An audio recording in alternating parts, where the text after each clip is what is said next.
this is like fun with other, running friends. So I'm like, I'm going to do it because I knew it would put me in a good mood. You are my BRF. What's happening, Erika? There for your victory lap. Yeah. Whoa! I just, how did that happen? How did you do that? And all of a sudden I go to zip it up and I'm like, why is the zipper in the front right now? 0 out of 10 on the recommendation scale. I am literally crying from laughter and from so much love. Oh my God. It's like I shot for your cornhole. And he just smashed Arnie like that and said, you stay out of this, Arnie. And I thought, I don't run to stay sober. I get to run because I am. And there she was, a halo over her head. No, it's not freaking true. Okay. And he steps to the side and just gestures. Here's the tinkle pot. I don't need to tinkle. 1, 2, 3, 4. What's up, everybody? And welcome to episode 177 of the On the Runs podcast. What a week. What a time it's been. Erika, since we last talked, has run 2 ultra marathons. I am now in Washington, D.C., and just went on a pretty epic run myself. We have an amazing week to look forward to. So many exciting things. But first, I must say hello to my kick-ass rock star of a co-host, 6-star Erika. What's up? What's going on, Maverick? What's up, Goose? How you doing? How you doing? Oh, I am very, very exhausted, but it's been quite an interesting couple of weekends. That's all I can say. Yeah. Okay. Since we last spoke, which was on my couch. Yeah, that's right. Because we kind of talked 2 weeks ago, maybe now, which was last week's episode. And now we've had some amazing things going on. You know what? I have something to show you. What do you have? I do. I have something to show you. Hold on real quick. Hold on. The suspense is killing me. Oh, he's literally getting up and going somewhere. So he's totally off camera. I have no idea what it is. Insert Jeopardy music here or something. Ta-da! No fucking way! How? He just pops up with a Monday Night Media t-shirt on. Oh my God. Forget the Dirty Mo Media one from now on. You got your own. This thing feels so nice. It's like actually good material. So did you know that Sticker Mule makes t-shirts? I do now. Yeah.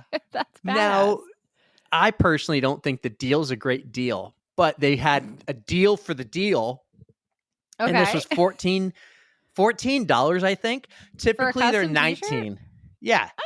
I mean, honestly, that's not that bad for a custom t-shirt. Like, that's better than you would get from Custom Ink or something like that. Yeah. I don't know. Well, this was about $2 more than the cotton t-shirts we got for. Because it's nice. Because you got a good one. Well, yeah, I guess so. It's nice. It's very nice. And it came in the mail. I just opened it in the hotel room. I'm in DC, as I said. I'm actually in Mount Vernon, Virginia. Okay. And I am super excited how it looks. Like, this looks amazing. Now, I might have to do some custom updating because of the way the letters are. And this isn't the t-shirt company's fault. This is Canva. Notice there's a bigger gap in DAY, Monday, between the D, the A, and the Y than there is between the MON. That's just like something internal. And the only way for me to fix it, instead of typing Monday, I got to type M and then get a new text box O and line them all up the way I want. You know what I mean? Oh, that's a pain in the ass. Yeah. So I think that's the only update I might make. But honestly, I'm going to move the microphone. I think it looks sick. I don't think I would have noticed the spacing if you didn't point it out to me. I guess that's just creator's brain there or something. Probably. But also, I don't remember what shirt you were just wearing before that. So maybe it's just me. I was wearing the Run Up That Hill New Hampshire 10 miler, which you know what? I want to break the news. I think I don't even know if I'm allowed to break this news, but I'm going to break this news because it's a week and a half away. The New Hampshire 10 miler, we've talked about it. Hills pay the bills, baby. It's your favorite race of all races because you love hills. That's sarcasm, totally people. Is, everybody. And we are going to be there. Now, last year, do you remember we hid in the back of the church parking lot after? We didn't really hide, we did. But we parked Pretty there. sweet. So we recorded the podcast from there. Somebody loved it so much they invited us to record the podcast in like the whole start finish line village area. How awesome is that? So We're going places, man. We still have some things to figure out, like just for that day, of course. Like, do you want to record before and after? I think I don't know. Are they expecting us to do a before and after? Oh, I have no idea what. I don't know. We're winging this as far as I'm concerned. I think so. I want to set up before. I don't want, because what are we going to do, Erika? What's our pace going to be?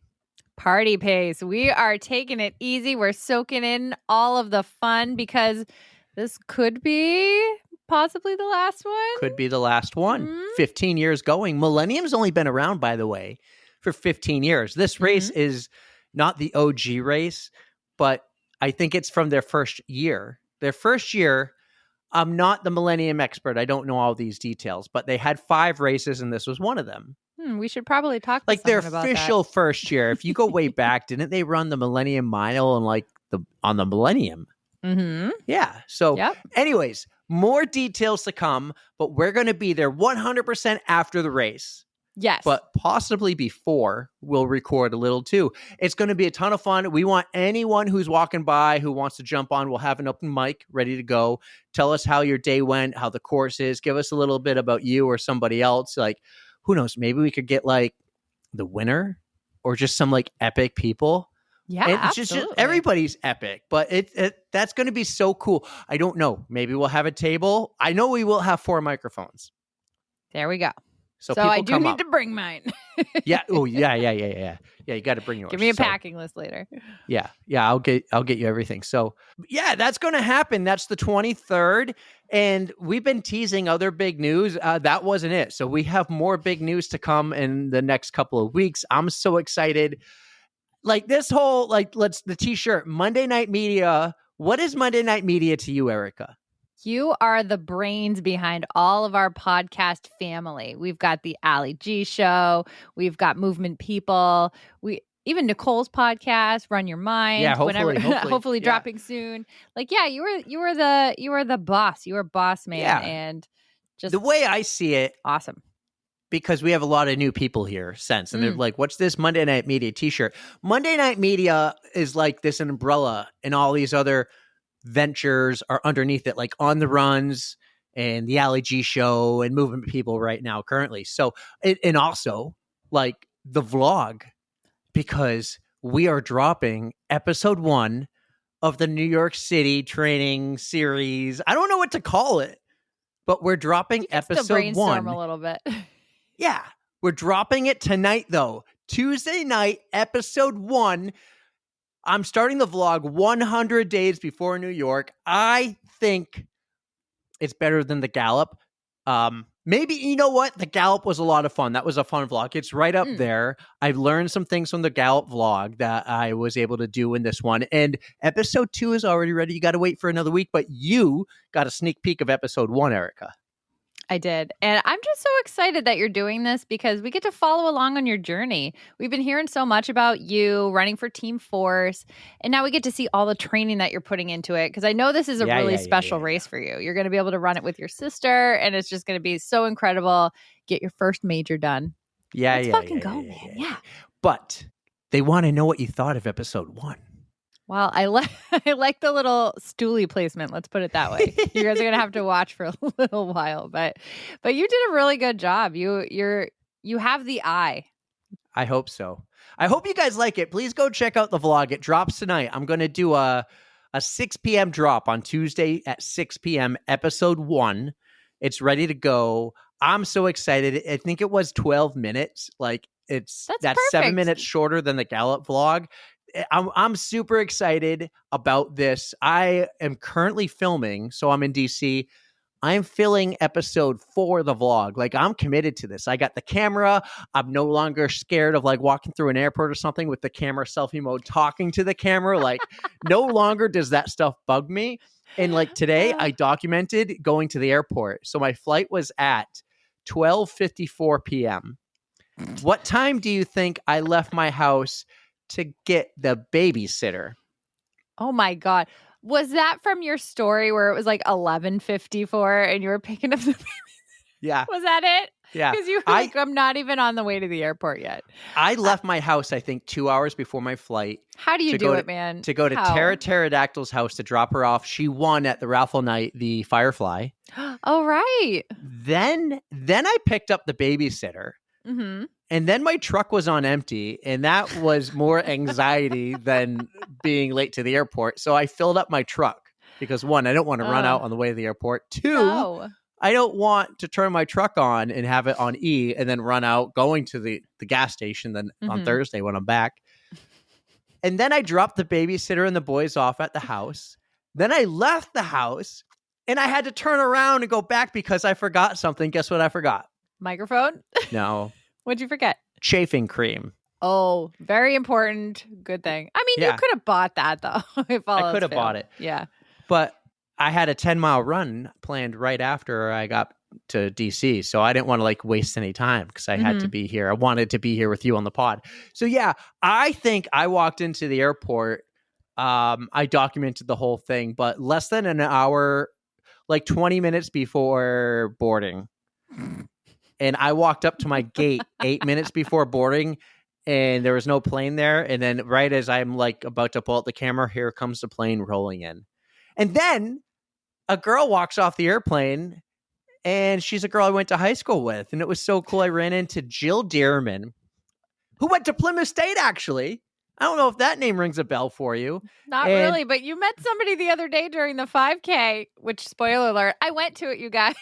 Yeah, you did. I did show up. Yeah, But that girl you walked saw by. somebody. Yeah, that was Danielle. You know, it's funny. I went to high school with Danielle, and I think I see her every year of that race. And we always just like, hey. Well, wait, no, the one you're like, what? Didn't you go to Plymouth? Is your name Liz? And she goes, close. Jenna. Yeah, that was Jackie?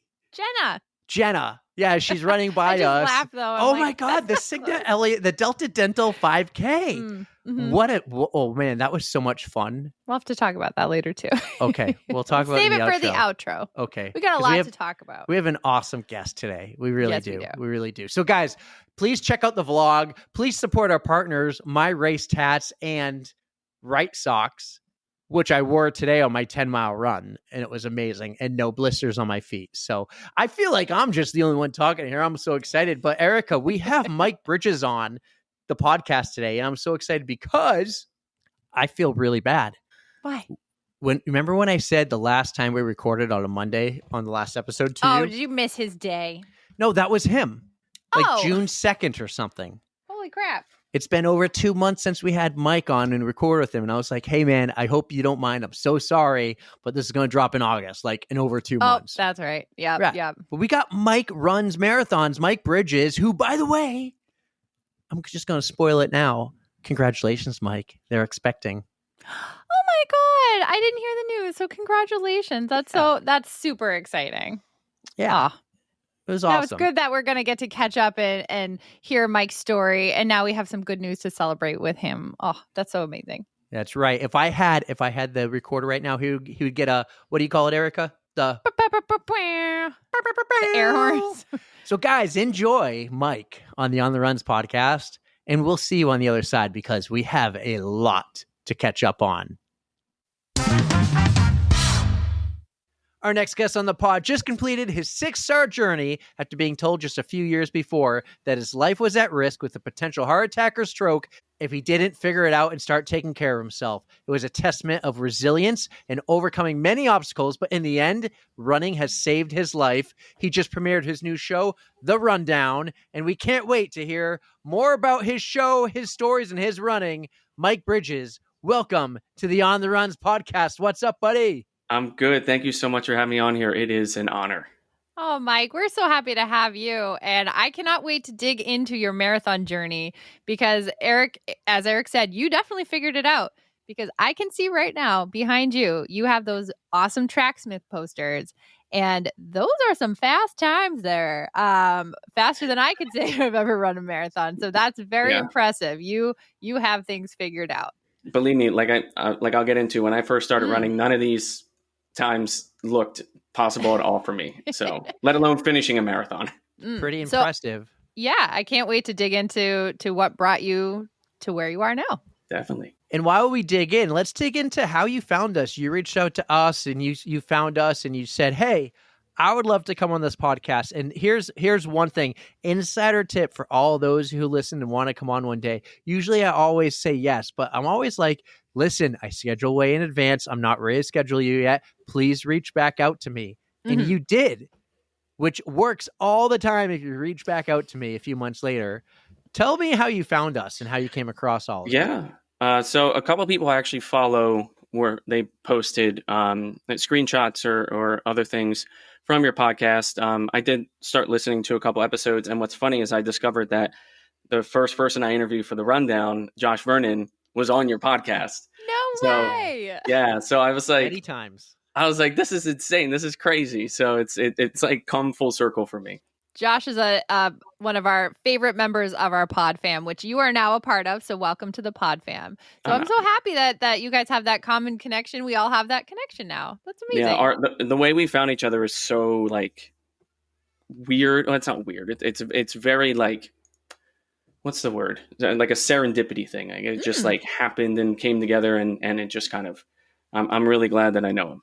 That's awesome. Josh is a great guy. So is his wife, Janine, too. She's wonderful. Have you met her at all? I don't know if I've met her. When I met him, and I hate to say this, another woman that was with him, and I don't think that was his wife, but I could definitely be wrong. We can cut that out if we have to.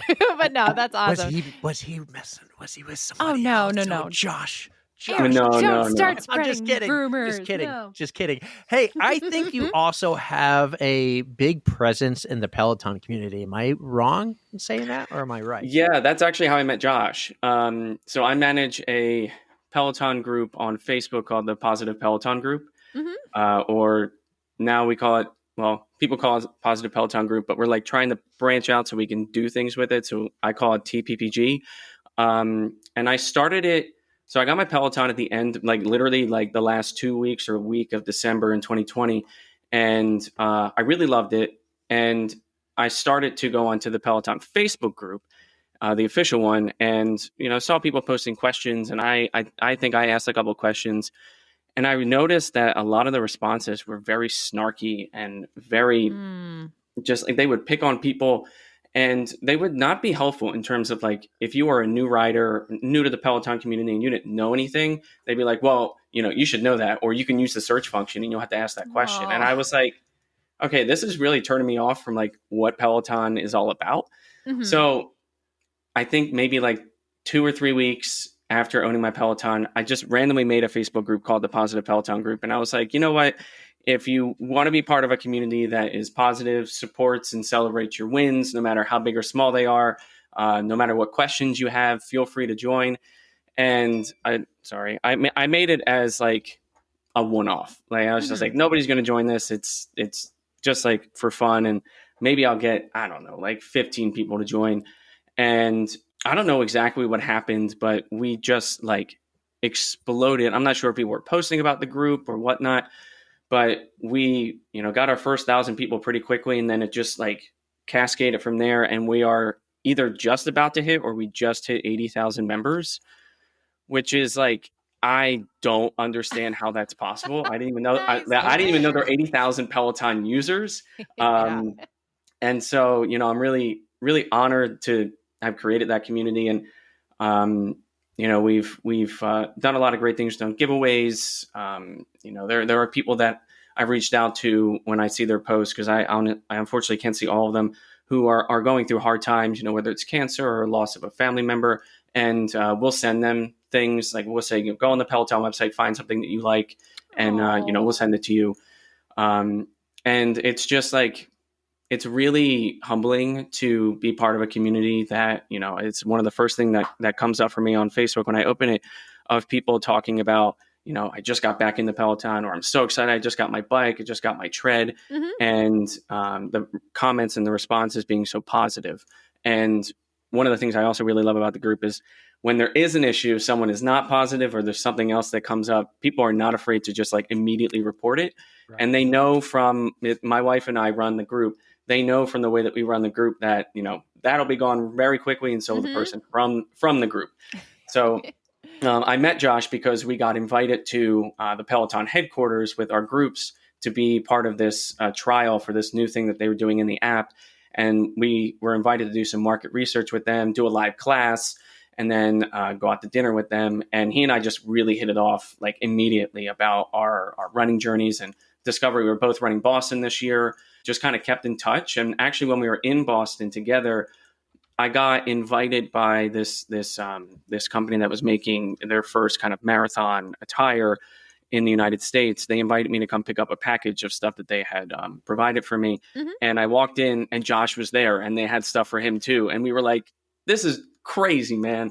So, the Peloton is a big part of my story, which is funny because come the beginning of the pandemic, I saw people posting about their Pelotons. And I was like, why would people want to work out indoors looking at a screen when they can just like go outside? And then I realized just like how powerful the community is and their ethos. And so to be able to have a group now that celebrates kind of those same things that Peloton stands for is something that I'm just like really honored to be a part of. That is so cool. I have to say, this is a prime example of be the change you want to see in the world. You know, how you saw these groups that were not uplifting. They were, like you said, snarky. And that can just be soul crushing, especially if you're trying something new. You don't know what you're doing. It can be such a I can't even think of the word. It also makes you like afraid to try again. Yes, exactly. It deters you from right. coming back and that's doing anything, like the whole reason I created it. Yeah. Oh, that's amazing. I got to give you some kudos. That's fantastic. Thank you. To me, it sounds like a group where, hey, you can come and be a part of this, and no question's a dumb question. Don't worry if it's already been asked 50 times. Like, you didn't see it the first 49. Especially if there's 80,000 people posting. Right. Exactly. That's so much to handle. Right. And sometimes I understand this. The question might be super simple, but like, you're not going to ask it if you can't figure it out. I'm the type who'll at least try it. And if I can't figure it out, I ask. And a lot of people who do things every day are like, oh my God, you don't know how to do that? Mm-hmm. Holy shit. 80K. I just put Incredible. a request in to join, by the way. So I hope to get approved into the group. I'm all about positivity. So there's my, but I want to do a comparison here. Okay. So we love Josh. We've known him for a while. And a big moment for us was when I reached out to him and said, hey, can I share our brand new podcast in the group? Like, is that cool within the rules? And he said, yes. His group, which I thought was huge, and it is huge, 2.3K. Now, that's amazing, but you're 80K. Holy cow. You know what that deserves? Dude. Amazing. And I only know that because of the rundown. I didn't do enough research on you today. I thought I had it all done. And then you premiered the rundown. We're going to talk about that later. But that's how I learned about this Peloton story. I'm like, he's even cooler than cool. Yeah, Peloton has brought us all together. Absolutely. We absolutely love Peloton. We went to the studio once with Josh in the Wicked Smart Zone. We hope to go again and do a Bex run. We've had Bex on a couple of times. We had not Hillary.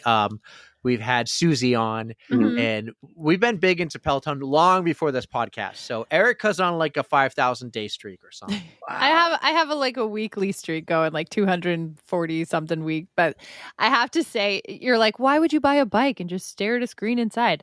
I bought the treadmill too. I have the bike and the treadmill. too. So I'm when are you going to buy the rower though? Screen. Oh, I don't have room for a rower. I need a new house first. So I bought the rower last year and used it. I used it for like 2 weeks, but I couldn't justify the price. That was the only thing. So I actually just bought a Concept 2 rower on Saturday because I got my bonus from work. There you go. I was like, I'm going to buy that. You can use the Peloton app if you wanted to. We don't typically do this. Let's do a little Peloton rapid fire real quick before we get to know Mike even more. Okay, you ready? Yeah. Favorite bike instructor? Alex. Favorite running instructor? It usually is Susie, but I'm a big fan now of Mariana. Ooh. Oh, excellent. Ali, it's like Ali Shout G's out Ali best G friend. Though I do like Alex's runs as well. I actually haven't taken an Alex run yet. I feel like a terrible Peloton user. I have my go-tos too. Bex is usually my run instructor, but I do love me some Susie too. Mm-hmm. What about music? Do you like the music? What kind? So I'm really weird when it comes to music because I grew up listening to video game music and didn't really get into the way I say it is I didn't really get into music with words until I was in college, and so it took me a long time to figure that out. And so I'm mostly into like indie folk rock and music like that. But I mean, I don't discriminate with the Peloton rides and runs. The only ones I really don't do are like the country and the 80s. I'm just not a fan of 80s Gotcha. music. But You you would give me a probably- 90s, you give me 90s or pop, let's go. You would probably like the classical rides and runs that they have out there because Oh, you yeah. wouldn't think that it has a good tempo to work out to, but it really does. Like, it's Yeah, I've pretty, done it's pretty those fun. with Christine. Yeah. Excellent. All right, last one for me. Then Erika can ask a few if she has. Most recent milestone. Oh man, I think so. I did just recently hit 1,000 runs. Excellent. And I think I'm at like 970 rides. Wow. Nice. That's You're gonna have getting to up do. there. You're gonna have to go to the studio for 1,000. Oh, That's what I would love to do. It's so difficult to get in. That's the problem. Well, I'm also really unless you have a impatient. group with 80,000 people. I know. Army I would love Bones. to. I would love to do a rent of the studio and bring people from the group. That'd be great. You know what it sounds like though. It sounds like wow, what a cool achievement, 80,000. But you don't like let it like go way above your head. You're still Mike runs marathons, right? You're still just that regular guy who built a really cool group of great people and positivity. You're not letting it like just overtake everything. Like you got 80,000 people and you're not like, yeah, I'm going to go for my 1,000. I'll just call them the day I want to go and I'll go. You understand there's a process. Yeah. Yeah. I mean, I always tell the group that they make the group. I'm just there to make sure that people don't go crazy. And so they do everything to make the group a great place. I'm just kind of like the middleman to make sure that it's still okay. Amazing. Well, hey, before we get to know you a little bit more now, Erika, do you have any quick Peloton questions for Mike? You know what? We brought this up once before. What are your thoughts on high fives? Will you high five somebody multiple times, or are you just like one and done? Sometimes I forget that I high five somebody, so it does happen. Usually, if I'm taking a class, I'm really bad with doing the schedule classes just because of work. But if I'm doing an encore class and I see people in that class, I'll immediately just high five everyone. That's and then what I tend to, I'm like all about it. Beep, beep, beep, beep. Yeah. What I do tend to do though is like if I high five somebody like the beginning of the class, when I see they're about to finish, I'll high five them again as kind of like a congratulations, you got to the end. And I hope that that's not weird for them. I'm all about the high fives. I know some people would rather just be like, why are you high fiving me? Like, I just high fived you. You don't have to high five me again. But I will give you, if you give me one, I'll give you one right back. Oh, yeah, we can back and absolutely. forth high five forever for all I care. It's just, it's a sense of camaraderie. Oh my gosh, can I say that? It's a sense of camaraderie. There you go. I like to just hide all the high fives and view them after, but I hate how the little red dot pops up and I'm like, yeah. I have to get rid of the red dot. So I have to open it up and high five them to get rid of the red dot. Yep. I actually don't have to high five, but then I feel like an asshole. And if Yeah, I was don't that leave guy, them I wouldn't be hanging. allowed in the positivity Peloton group. So, but anyways, Mike, I want to hear your story. 6-star journey here. You just got your 6-star recently. But a few years before that, the doctor told you, like, you got to start taking care of yourself better, man. Tell us a little bit about Mike, and why don't you start about a story that involves a Game Boy? Definitely. So growing up, I was not athletic at all. To the point where I have a younger brother, and he and I are night and day. I grew up doing arts and theater, and he grew up with like, you ask him about any Philly team, and he's like an encyclopedia. He'll tell you everything. For me, I'm just like, yeah, they hit the ball, they throw the ball, like wonderful. Basic words, yep. But I played maybe like one season of Little League baseball, got hit by the ball, got too scared to go up to bat. And so I quit. I remember it was the first game of the next season, and the last game of the previous season was when I got hit. And I was just standing up there, and every time the ball would come towards me, I would just like duck. And finally, after the first game, I was like, I can't do this anymore. Oh, that's so hard to get over. Yeah. And I was like, probably like 7 or 8. And then I played a season of soccer where like I was terrible. Like I just didn't I didn't like, there were moments where I was just like, I don't want to run. Like, I'm just gonna stand on this side of the field and just like let everybody do whatever they want. And my mom bribed me with, if I could score a goal, then she would buy me a Game Boy. And I never scored a goal. I just was not good.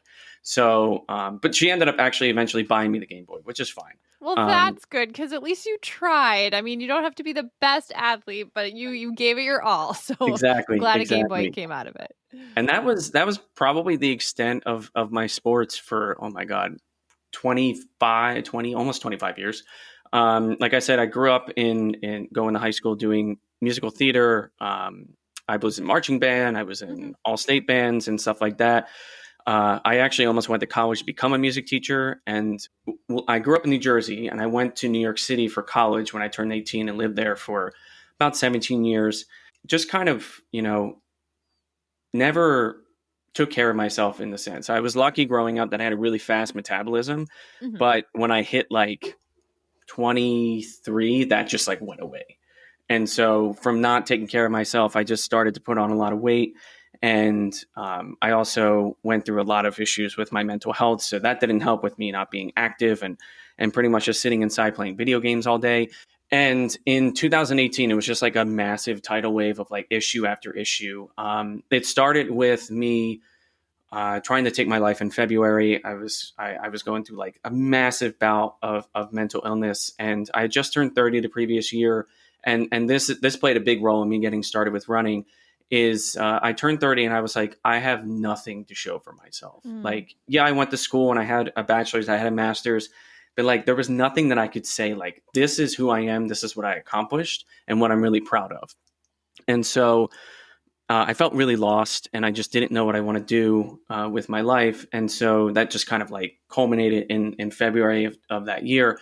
Got out of the hospital from that a few days later, and I had my girlfriend at the time. We were together for about 3 years, and was somebody I thought I was going to marry. And she dumped me about a month later, telling me that what I had gone through was just like too much for her, which at the time I understood. If I was in her position, I'd be like, wow, this is not what I signed up for. And then about a month later, I grew up in a single parent household, just my mom. And I don't know who my dad is. And so the only father figures I really had in my life were my grandfather and his brother, my Uncle Huey. And my uncle played a really, really important part of my mental health story, because he was the first person to tell me in my entire family that having a mental illness was okay, and that you weren't broken, and that you had to figure it out, and you had to, that would help you get through it, and that it doesn't mean that you have something wrong with you. He suffered himself from bipolar, and so he understood, matter of factly, just how important mental health was in terms of being able to manage your life. And he passed away, and I believe it was April of that year, from lung cancer, and it hit me very hard, and hit me even harder because I wasn't able to go to his funeral. And then I'm going to keep saying, and then in May of the following month, in May, I went through a really scary bout of a potential cancer diagnosis. I needed to have a really major surgery in June, and then pretty much for the rest of the year after that, I had to have surgeries about every 2 weeks to kind of stave off this potential cancer diagnosis, and that put me through a lot. The pain that I had to deal with after the surgery, I wouldn't wish on my worst enemy. But after I had that issue in May with the potential cancer scare, I was like, okay, why don't I go to a primary doctor? I hadn't been to one in, I don't know, at least 5 years. And at this point, I was about 50, 60 pounds heavier than what I am right now. I was getting incredibly bad migraines to the point where I was throwing up like everywhere. It was bad. I couldn't function. And I went to the doctor, and he did a bunch of tests on me. And the one thing that he noticed was that my blood pressure was like incredibly high. Like for someone who was 30, he was like, your blood pressure should not be at this level. It was like 190 over 110. And he did so many tests. He was like, I want to find out if it's like your A1C, if there's an issue with your liver, all these other things. Yeah. And we came to the conclusion, and his name was Dr. Canizo. He's an Italian doctor, and I love him to death because he was just really honest with me. He was like, listen, you need to take care of your body, and you need to you need to eat healthier, because if you don't, you're going to have a massive stroke or you're going to have a massive heart attack. And strokes run in my family on the male side. I think I've had at least 3 men in my family who have had strokes. And when I heard that information, I was like, oh, this is real. Like, this is real now. Like, this isn't just like a potential hypothetical. Like, this could happen to you based off of like the statistics in your family.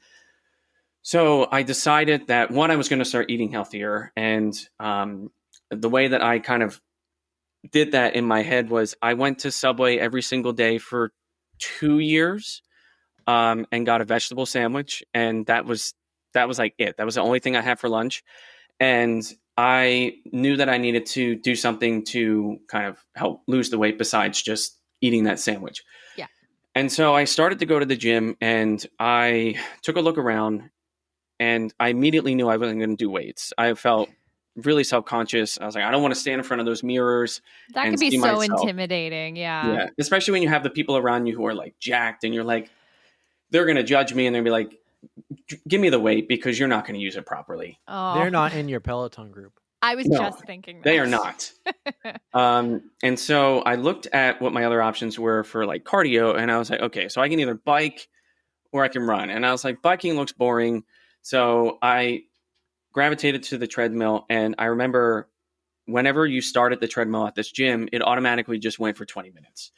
Oh. And so I made a deal with myself. I was like, okay, my goal is to run for 20 minutes on that treadmill without stopping. Just get from hit start until it ends. Mm-hmm. And, let's work towards that and see what we can get to.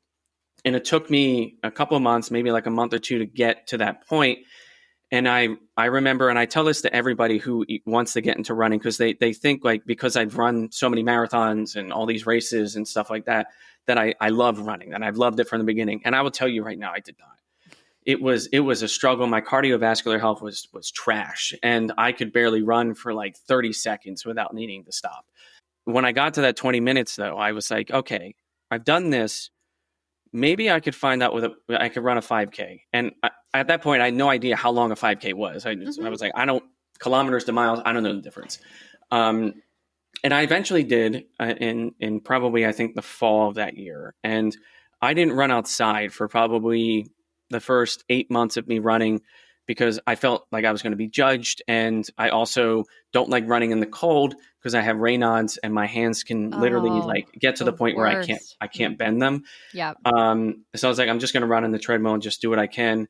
And so I ended up running my first 5K, my first 10K, and I think my first 15K on the treadmill. And that took, a good 7 months. I think I ran my first 15K in like January the following year. And I remember kind of lying to myself when I ran my first 10Ks because I would run 3 miles, pause, get a drink, relax for a little bit, and then run another 3 miles on top of that. And I was like, there's no way people can run 6 miles without stopping. Everybody has to stop after like 3 miles to relax. And it wasn't until I think probably April or May of 2019 where I finally decided to go for a run. I lived in Queens at the time, and I went outside, did my run, and I realized, this is actually really fun and it's beautiful and it's nice to be able to have something to look at besides like a wall. Yeah.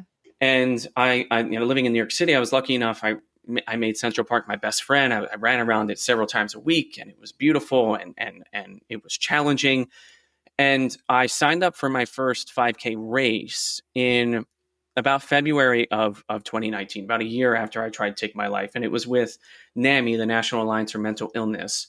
And it was in, I think, April or May of that year. And I ran it. And, being someone who's never done sports before, I'm not a very competitive person. At least I didn't think I was. And I remember running that race. And for the first time in my life, I was like, maybe I can pass this person. Maybe can I get past this person? Maybe I can, let me check my time. Can I get this time and be able to finish with what I want? And after that race, I was like, that was incredible. Like, it was so much fun. And I didn't even care what place I came in. I was just like, I finished this and I was able to, at the time I was like, I got a PR. I felt really great. And so fast forward like a month, let's say about a month or so later, and I was talking to one of my friends who had a best friend run the New York City Marathon in 2018. And she showed me pictures of her and she was telling me her story. I was like, that's incredible. You know, I used to work by the finish line of the New York City Marathon. And I remember on that first Sunday in November, seeing people come in who would be wearing the poncho and they would be exhausted, covered in, you know, the salt from the sweat. And I would just be in awe of them. I'd be like, I cannot believe you just ran 26 miles. That is just incredible. Like, I could barely run a mile, you know, when I first started. And I was like, you know what? I want to come up with a goal that is just like something that is just outrageous, where if I tell people, they'll be like, that's it. I don't think you can do that. So I decided to tell my friends, I think I'm going to qualify for it. And I'll never forget, one of my friends looked at me and said, you don't have enough time. Because I decided to do the New York Roadrunner program, which is you run 9 races that they have and you volunteer at one and then you get in for the following year. And he was like, you don't have enough time to do all the races. There's not enough. And I was like, motherfucker, it's on. And so here we go, buddy. So I qualified in about 3 months. I did my volunteer at one race. I did all 9 races. My first race was the 2019 Queens 10K. And it was, you know, a moment that I'll never forget, because I had never done anything of that caliber before. Like the race that I did with NAMI was pretty small, and there was no crowd or anything like that. Whereas I got to the finish line of the Queen's 10K, and there were just people with signs and screaming and cheering, and I was like, this is incredible. And so after I qualified, you know, I was supposed to run it in 2020. That got canceled because of COVID. And so 2021, I ran my first marathon, which was, you know, I ran the New York City Marathon.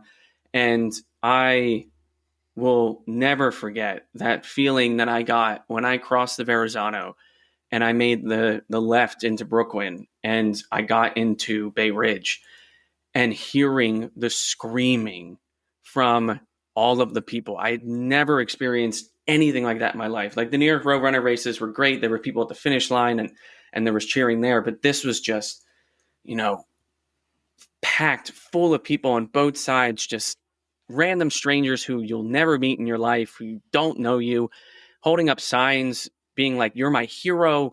I can't believe you're doing this. Like, way to go. People asking for high fives.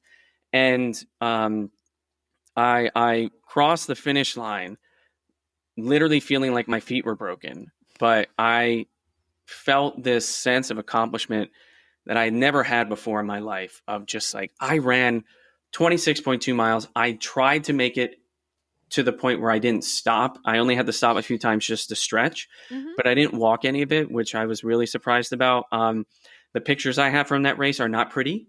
They are a lot of me crying because I was trying to I had that picture saved. Those are the real emotions. This is what's actually happening while you're out there. Because I show people my pictures now, and I'll be honest, you know, I see a photographer and I'm like, let's go. But and they'll always be like, why your pictures look so nice? And I'll be like, let me show you this one.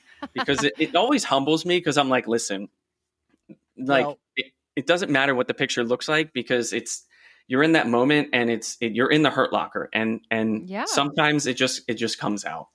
Well, could I share a picture right now? One for Erika, one for anyone who's watching on YouTube when I get this out on YouTube. Do you mind if I share one? Me? Oh, go ahead. Go ahead. I have no shame. All right, here we go, Erika. Here's picture number 1 that I wanted to share about Mike. I've had this loaded for a while, but sure. Oh, yeah. Mike, tell us when this was. That was in, I want to say, May of 2018. So May of 2018 was February or April of 2018 when you said you wanted to take your life? February. So this is shortly after.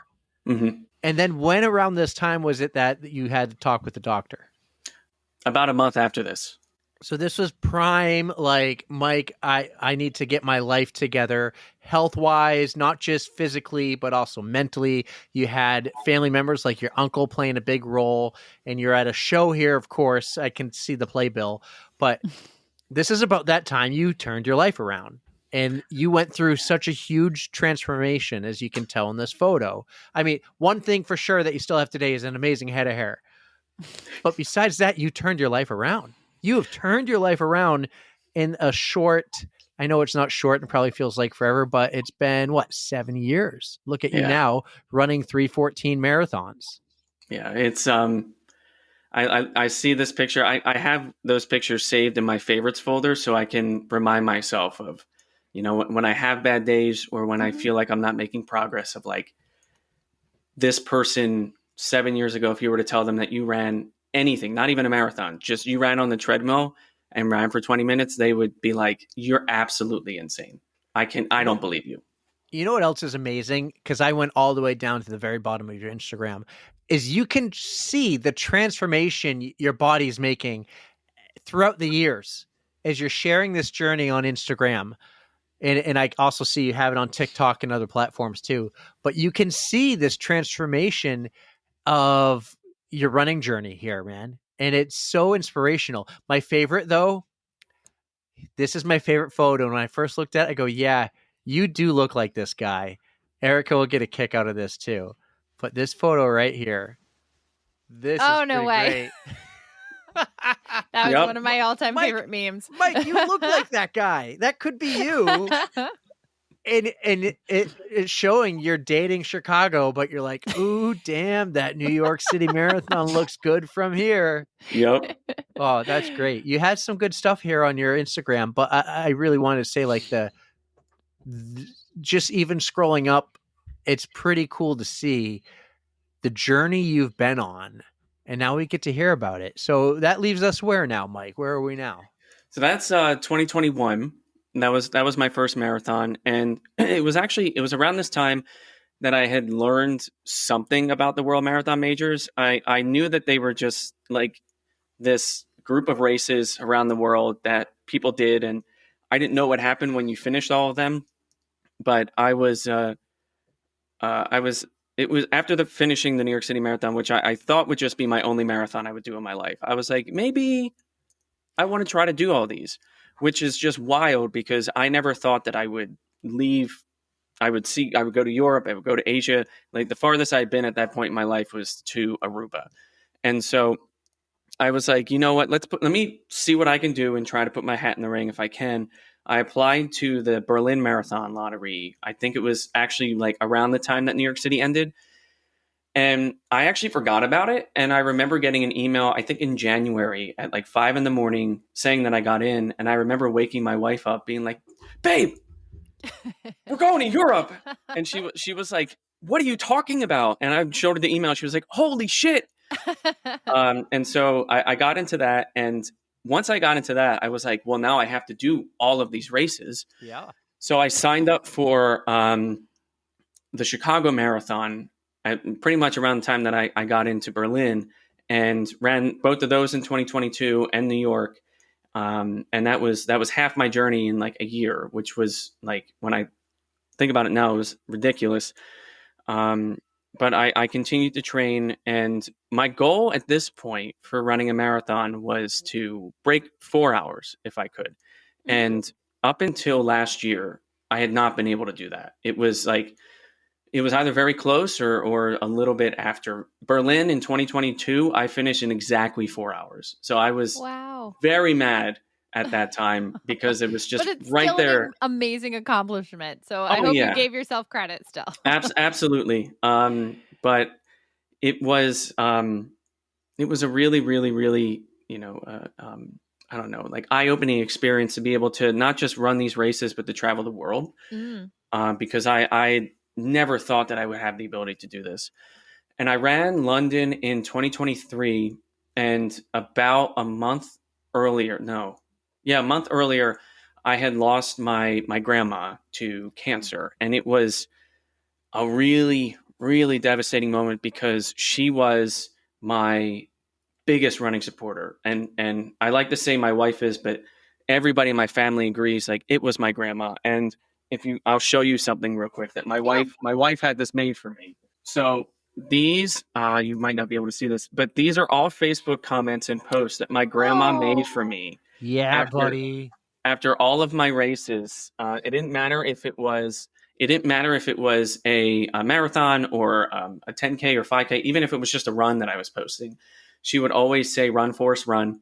And that kind of became my, like, the mantra for my family that my wife would always tell me, or other family members. And losing her was really, really devastating because, growing up in a single parent household, she was my second mother. Like there's no way to otherwise explain it, because she made sure when my mom was working late that I was fed, I had clothing, I went to bed at the right time. Mm-hmm. And I feel like if I didn't have her and my grandpa in my life, my whole life would have been a different story in a bad way. But I run every race now, and I can't find it on my desk, but I run every race now, all my marathons, with her mass card. And so that way I make sure that she's with me during all of those races.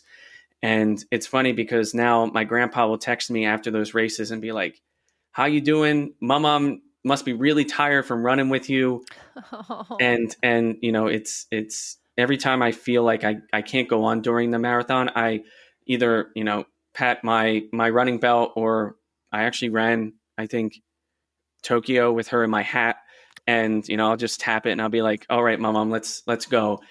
And so I ran London for her. I mean, I ran all my marathons now for her, but I ran London for her in 2023. And then my goal after Berlin and Chicago was to do one of the marathon majors a year. I was like, I don't want to hurt myself. I don't want to, end up in pain. Because after doing Berlin, Chicago, and New York in 2022, I was like, my ankles were sore. So I was like, okay, I got to make sure I'm okay. But after she passed, I had gotten into the Tokyo Marathon that summer for 2024. And I was like, cool. So that's my World Marathon major for 2024. But after losing her, I was like, you know what? I feel like she's telling me to do Boston. And so I decided that I wanted to run with a charity for Boston. I ran London, Chicago, Tokyo, and Boston with charities because my professional life, I work in public service. And so I've dedicated my entire life from the beginning of my professional career to now to helping people. And I was like, you know what? Why not do something that I love while helping others? And so that's why I've done most of those races with charities. And I actually almost dropped out of Boston because I couldn't raise the money. I was like, it was a lot of money, more than I've ever raised before. And I didn't know if I could do it. And so that's actually where my Peloton community came in, where we did a ton of giveaways.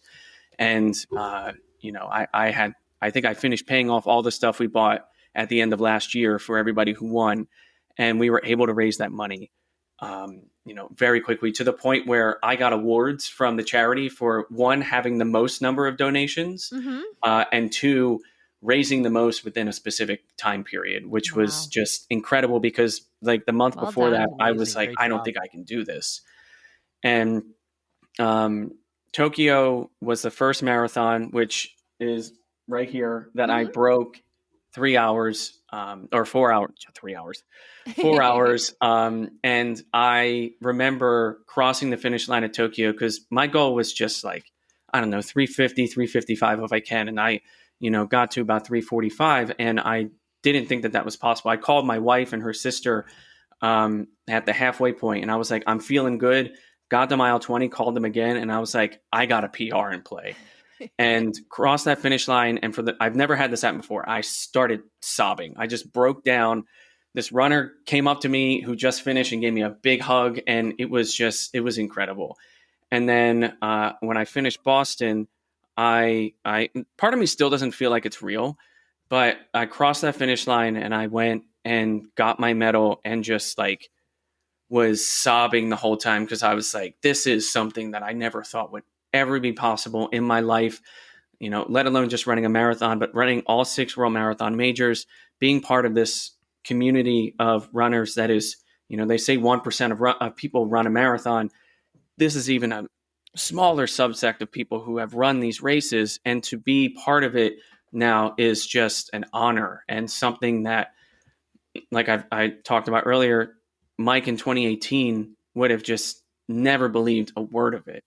And so to be able to finish that journey was just absolutely incredible. And when I finished, I was like, I felt lost. I was like, I don't know. Like, I worked so hard for like these past 3-4 years to do this. What do I do now? Do I run a marathon in every state? Do I go to other countries and do marathons there?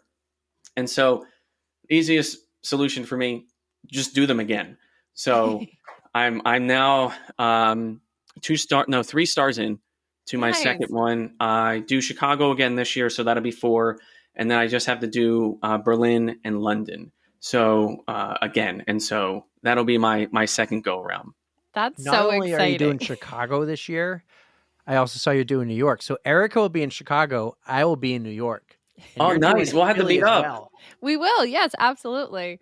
Oh man, that is such a journey, and I am so proud of you for completing it with grace. And I just love how you let the emotions flow, because it really is such an emotional thing. Like, you're hitting your own milestones, you're breaking PRs, you were giving it your all out there, and it means so much. And you can just tell, just based on your emotions, and you have to relish in those crying pictures. Like, sure, let them happen. Yeah. Like, they may not be the most flattering, but they mean something. Yeah. I mean, it's nice to show it and then tell the story Yeah. behind it.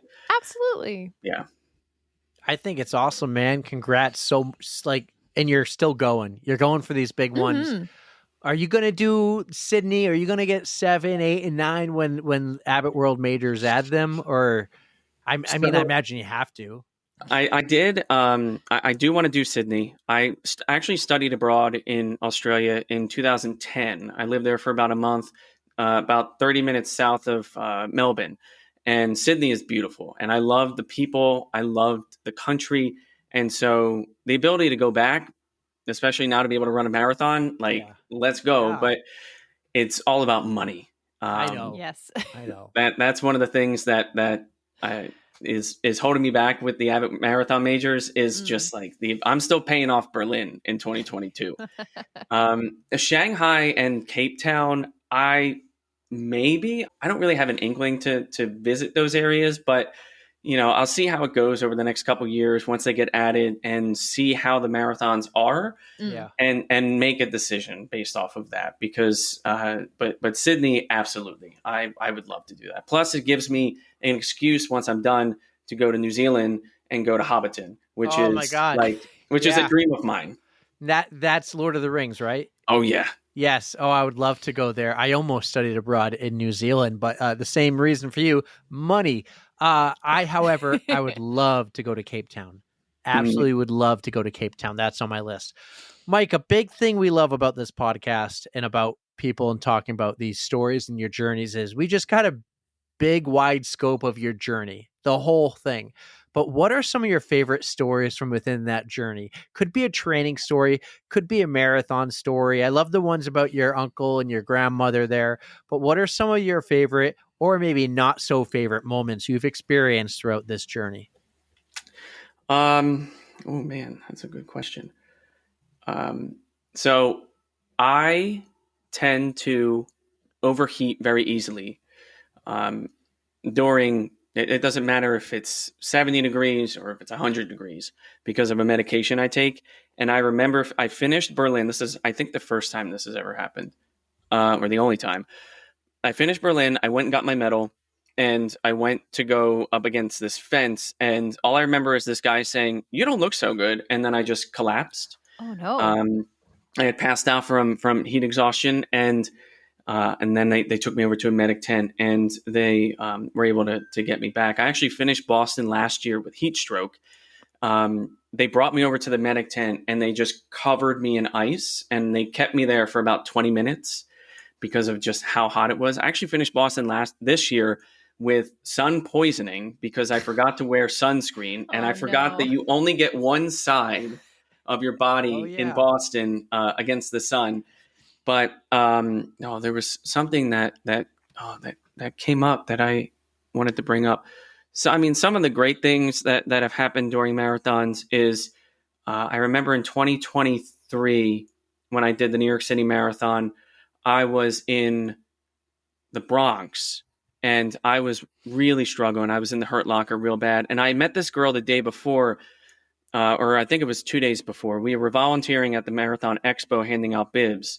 and she was telling me how this was her volunteer for running it next year in 2024. And she was asking me all these questions about suggestions for, the running watches, shoes, heart rate monitor, training styles. And I was, giving her all this information, and we were able to exchange phone numbers because I was like, if you have any questions about running, feel free to let me know. And she was like, I'll be over at this mile during the race. If you see me, definitely wave and say hello. Well, I was running, and I think it was like mile 21 or so. And all I hear is this girl behind me go, Mike. And she's running up beside me, recording me. And she goes, go, Mike, you got this. You're incredible. And I was just like, oh my God, I've never had this happen before. And so that really helped push me to get to the end of the marathon, because I was going through major stomach pain during that race. And speaking of that, I like to tell people my pre-race kind of routine that I have now, because it makes people laugh all the time. But I discovered after Berlin in 2022, from pushing myself into exhaustion, that my body eats all of its calories very quickly. And I used to not eat before a marathon because I heard, you hear the stories. You're going to shit yourself at mile 20. Never trust a fart after mile 20.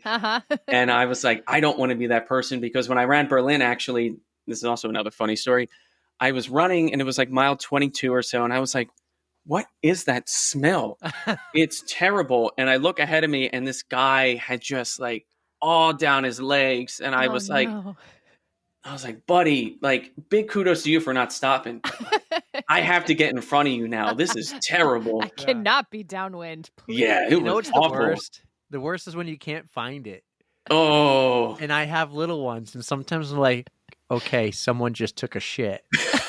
They're both clean, but I can smell it like they didn't have underwear. Where is it? Oh, You step in it. Oh no. But that was my biggest fear during a marathon, of just being like, I don't want my pictures to look like that, because it's Right. like the crying photos I'll show people, but I'm not showing those pictures.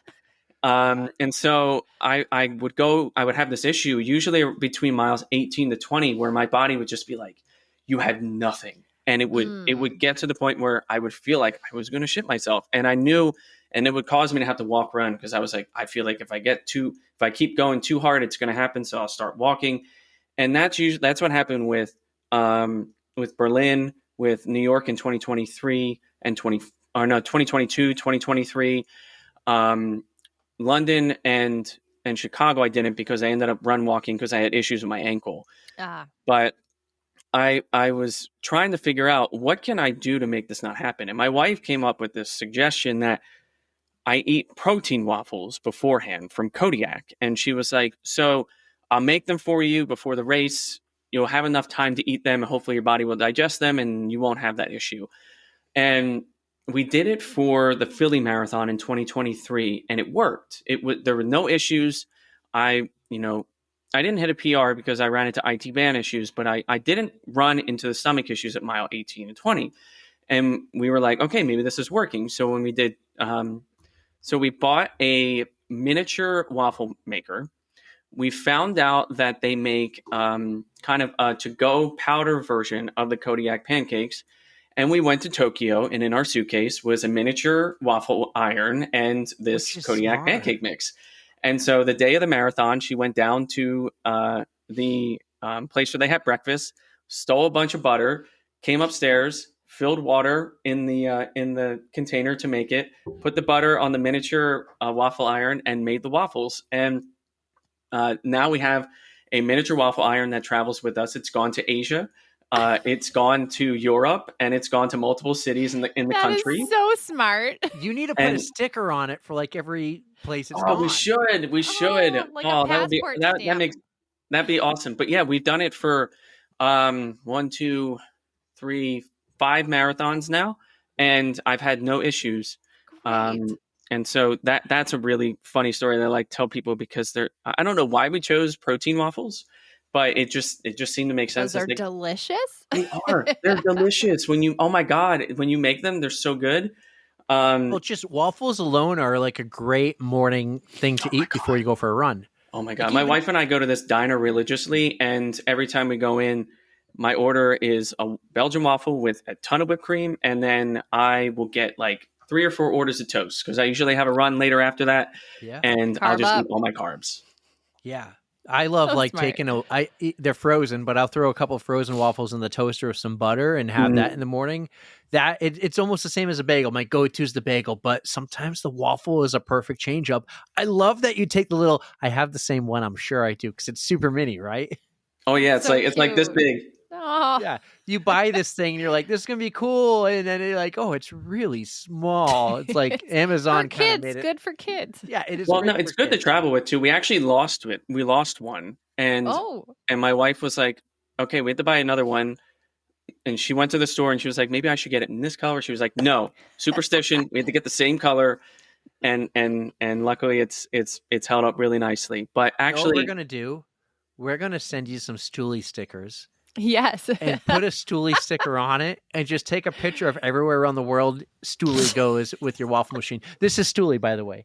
Let's Stoolie's do a it. little running poop emoji. Let's So. do it. I'll do that everywhere. Yes. Oh, it's so But actually, I do want to say the best memory during all of my marathons, and this just kind of started on a whim in Berlin, is my wife will always be near the finish line to record and take pictures of me running past. But when I ran past her at Berlin, I saw her and I blew her a kiss. And that's just become a staple during every marathon is I'll find her in the crowd wherever I am in the finish line, and I will make sure that I blow her a kiss before I cross that line. The only time it hasn't happened was in 2023 with New York because I couldn't find her. So she has a video of me running across the finish line, and I'm like this. Oh, looking for her. Yeah. Oh. But every other marathon, there's a picture of me doing that, and it's funny because she'll always say like, "I better get my kiss this time." And last year she made a sign actually, and she wore a really bright shirt, but the sign said, "Can you see me now?" So that's great. Your wife is awesome. Let me tell you, I already knew this because her name is Emily. And while doing all my research, I went back to the original photo I showed you, Erika, with him from before all this, with the playbill and the amazing head of hair. But he took a shot at his wife in the captions here. He goes, she said, "Thank God you're hot now." And she responds back here and says, "Why you got to expose me like that? I would have loved you either way." Mike responds with, "Would you love me if I was a worm?" And she goes, "Duh. Then it could keep you in my pocket." we say that to each other all the time. She actually, so actually today I met her 6 years ago today. Oh, wow. Congratulations. Yeah. Happy meet-anniversary.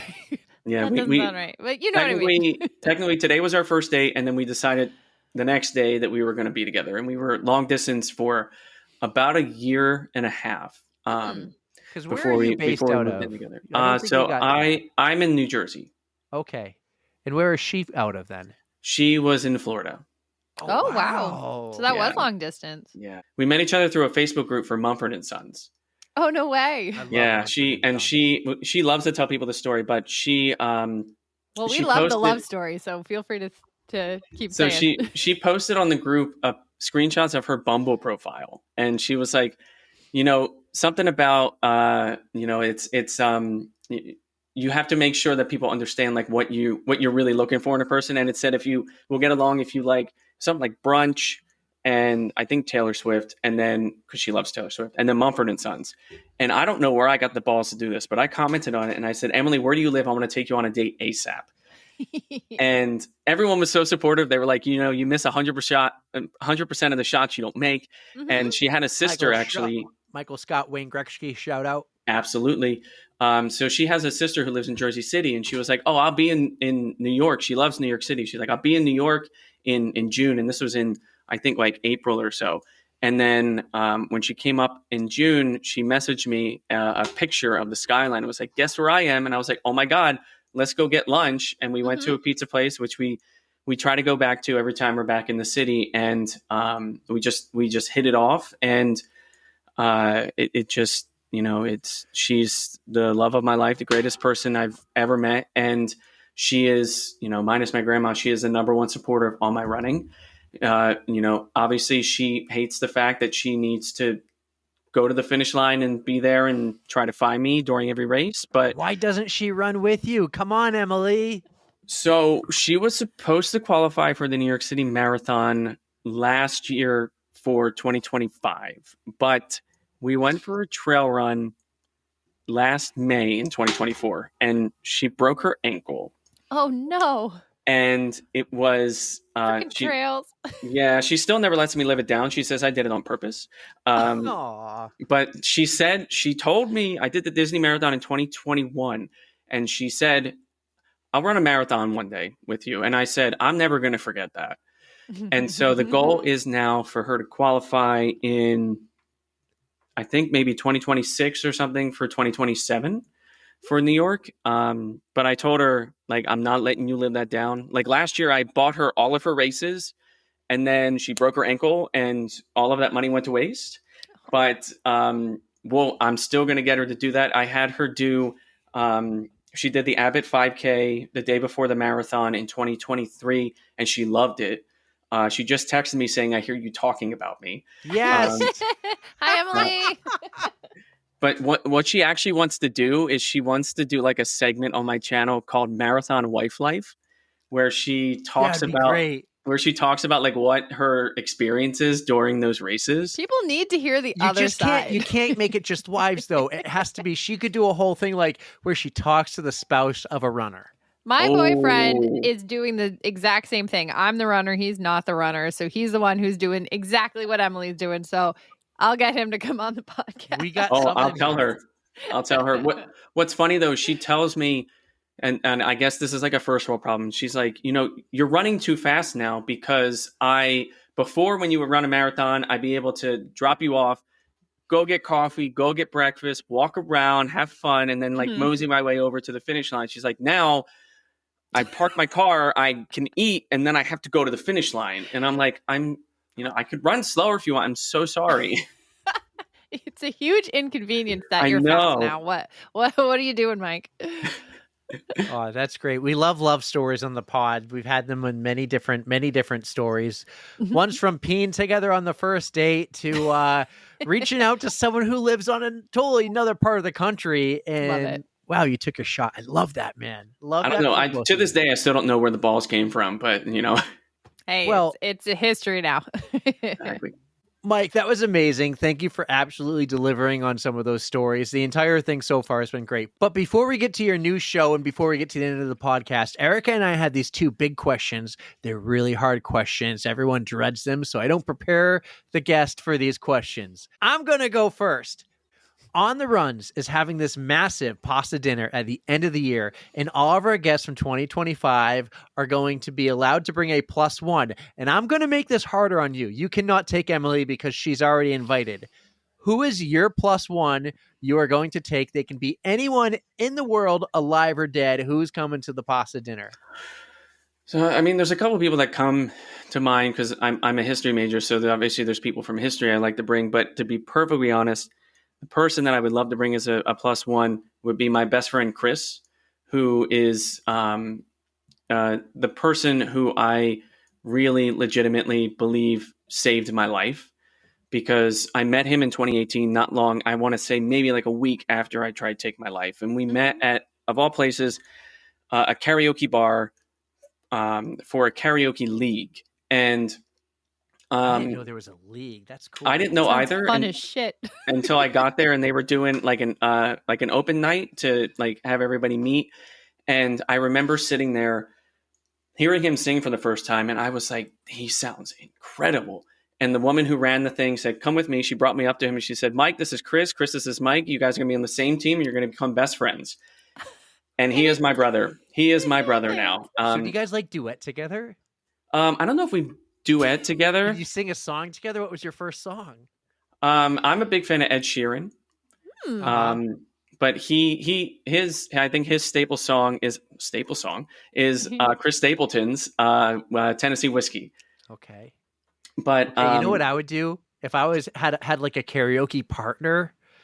I would do That Lovin' Feelin' by the Righteous Brothers. Oh, And yes. I'd have to go find someone at the bar, be like, $20, got to have general knowledge, someone around the premises. and do the scene out of Top Gun. Let's go. Let's Oh go. my God. Well, that'd be so great. That'd be so great. Might crash and burn, but worth it. So I met him, and he was a former Marine. He had just gotten out of the service, and when I tell you, this man was jacked. Like, you would hug him, and he would just be all muscle. Yeah. And he would post like selfies and stuff on Instagram of like him doing his deadlifts and everything, and being at the gym. And I remember saying to him one day at our karaoke bar, I was like, I want what you have. Like, he just exuded this confidence and this love for himself that I just didn't have. And obviously he was fit and healthy. And I remember him saying to me, like, you talk to other people and they'd be like, you can't get this or something. He was like, you can have this. All it does is all it requires is just a change in your mindset. And I never forgot that. And that, I think, is what led me towards running and towards continuing to push forward and get through the uncomfortable in order to try to become the best person I can be. And he and I have been best friends now going on, I think 7 years now. And he and I have run together. He used to run when he was in the Marines. He's in the Army now. He's actually stationed in Poland at the moment. And I miss him to death because this happens like every other year or so. He'll just be gone for a year and a half. And I kind of got him into marathon running because after I ran New York and he was there at the finish line, he was like, I want to do it too. And so when he was stationed over in Poland the first time, he ran, without telling me, he ran the Warsaw Marathon and he ran some other marathon, and he was not happy with this time. And so we worked really hard together in 2024 when he was still home. We decided to do the 75 hard challenge together, and we decided to really push our training to the limit. And he ran the Warsaw Marathon about a week or so before I ran New York. And we both made it a goal for that fall marathon to try to break or get as close to 3:30 as we possibly could. And he finished in like 3:25, 3:27. And right. I'll be perfectly honest, when he finished, I was like, oh, damn it. Now I have to like put my money where my mouth is. And I mean, I was lucky enough to finish in New York that year in 3:11, which I never thought was possible.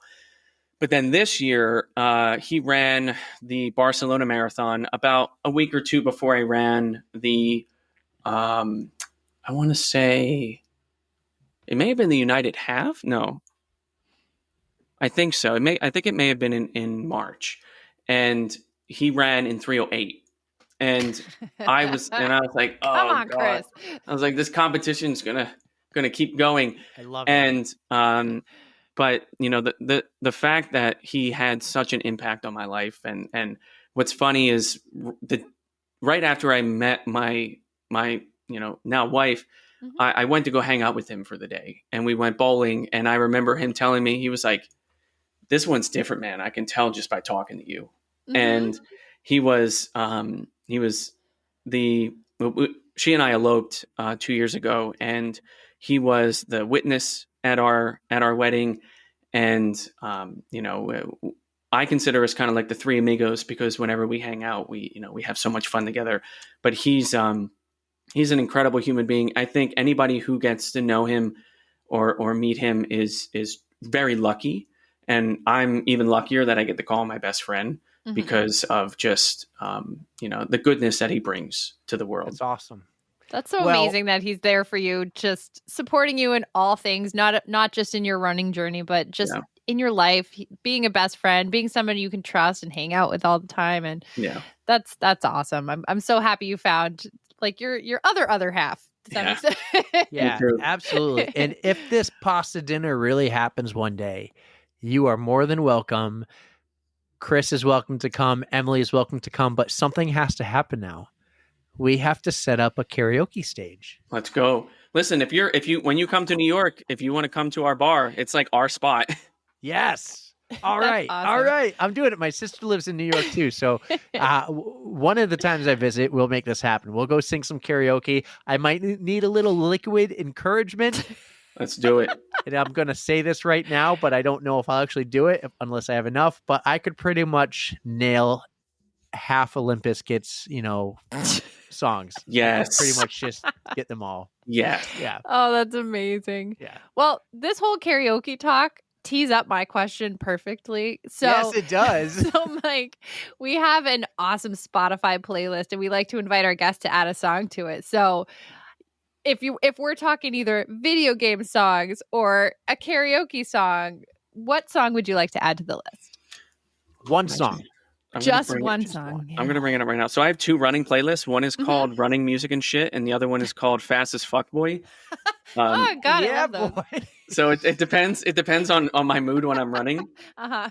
But I will say probably, I mean, if we're talking video game music, there's a song called Find the Flame from Final Fantasy 16, which, like, if you hear that, I always joke with Emily. I'm like, listen, if anybody's around me when the song's playing, I might punch them.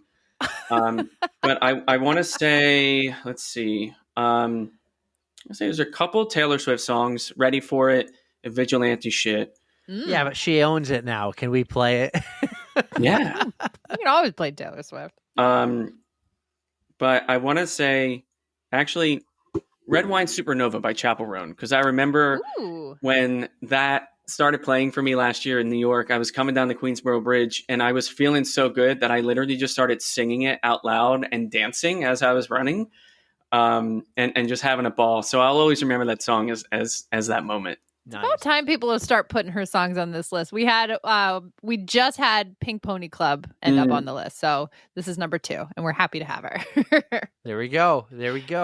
Oh, that was awesome, man. Listen, something else recently you started is you now have your own show. I don't know if we're calling this a show or a podcast or what is it. Tell us about the rundown.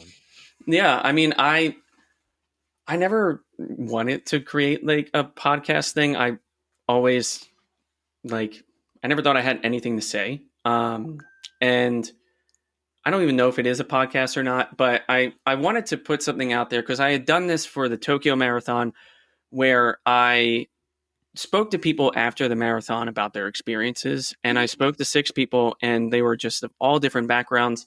I had someone who had run like 150 half marathons, someone finished their 6-star medal, someone who ran their first marathon, and I had someone who didn't finish.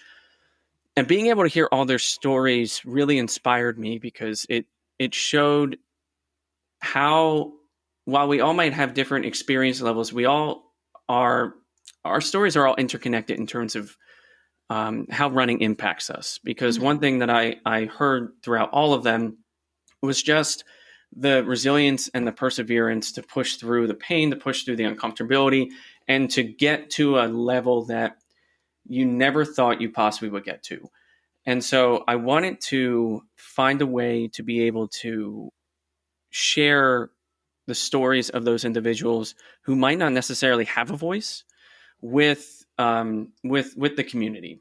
And so I originally actually was going to do a Boston Marathon wrap-up post-interview thing like I did for Tokyo. But then I started to think about it, and I was like, you know what? I had to cut down 30-minute interviews into like 5 or 6. And I was like, some of these people have really, really great stories. Why should I cut that out? And so I decided to focus one person at a time now to be able to tell that story. Now I might make it like an audio thing as well, so people can listen to it while they run or while they work instead of having to be on Instagram and stuff. But my first person to interview was Josh, and his story was just incredible. The entire time I was talking to him, I was like, I can't take any of this out because it's all part of your story, and it's just so incredibly inspiring to other runners that I want them to be able to hear this. And so I made this primarily to be able to give, in my opinion, a voice to the everyday runner, the person who is not an elite, a semi-elite, who doesn't necessarily have I don't want to say a following, but people who are just an average person who goes out there to run for fun and not to win. Because those stories, I think, are lost in the thick of it, and something that needs to be focused on if we want to inspire the next generation of runners. you probably have seen on my my bio in my account that I put myself down as the anti-Matt Choi. And I had this it in my is- notes. this is the key reason why I feel like we've put so much focus on the fast runners, on the race winners, the Strava segment leaders, the people with the high paces. And I think back to when I first started running and how one of the reasons I almost didn't get in the running was because I was like, I'm not fast. I see these people run in New York City all the time who are just beaming down the street. And I'm like, I'll never be able to get to that. I don't have that endurance.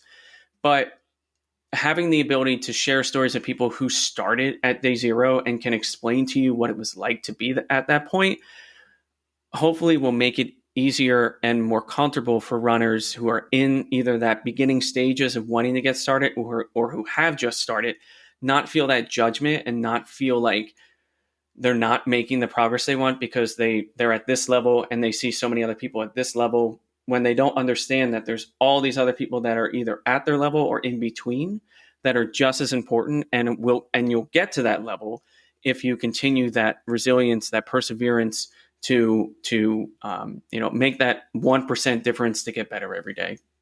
Oh, that's such a great message. And it is so important because that's a majority of runners out there. They're just in it for whatever reason they're running, for health, for fun. Mhm. And you don't have to be the fastest. And everybody starts at the bottom. That's just how it is. I mean, you may have some natural talent, but you still got to start somewhere. And Yep. you're never going to figure it out unless you try. So the more people that we can get to realize that, hopefully they'll stick with it and learn to love this community like we do. Exactly. And it's awesome to talk to people about why they run, because you find out so many different reasons that surround people. Absolutely. And what's funny is like our stories may be different, but they all lead to the same conclusion of we run. And to be able to, have that camaraderie and that community where, we might be completely different people on other sides of the country or the planet, but we have this commonality is something that I think is beautiful. Absolutely. If you run, you're a runner. That's the What one I say. takeaway. That's what I say. Yes. Doesn't matter how far or how many 20-minute run walks mile, you do, a right? 5-minute mile, it's all the same distance. Yeah. Yep. Dude, this has been fantastic. Like, one thing I somewhat regret was that I just started doing my research on you over the weekend and I didn't get to like really diving deep into you, months ago when you first asked me to come on the podcast. And, we all have busy lives and stuff, but I'm like, wow, look at this guy. What a transformation. Like, you got a lot of cool stuff going on. You got 3 big marathons this fall. I'm excited to meet you in New York. Maybe we'll do some karaoke. Erika's going to be in Chicago. Maybe you guys go find a random karaoke bar in Chicago. You got an amazing story. I think parts of it definitely hit home too with the two of us. And it's so incredible and inspiring to see what you've done. I love the story about your uncle and your grandmother. Love the story about you and Emily and how you took your shot. Like, way to go, dude. This whole thing was awesome. Thank you for reaching out to us. Of course. Thank you for letting me be on and share my story.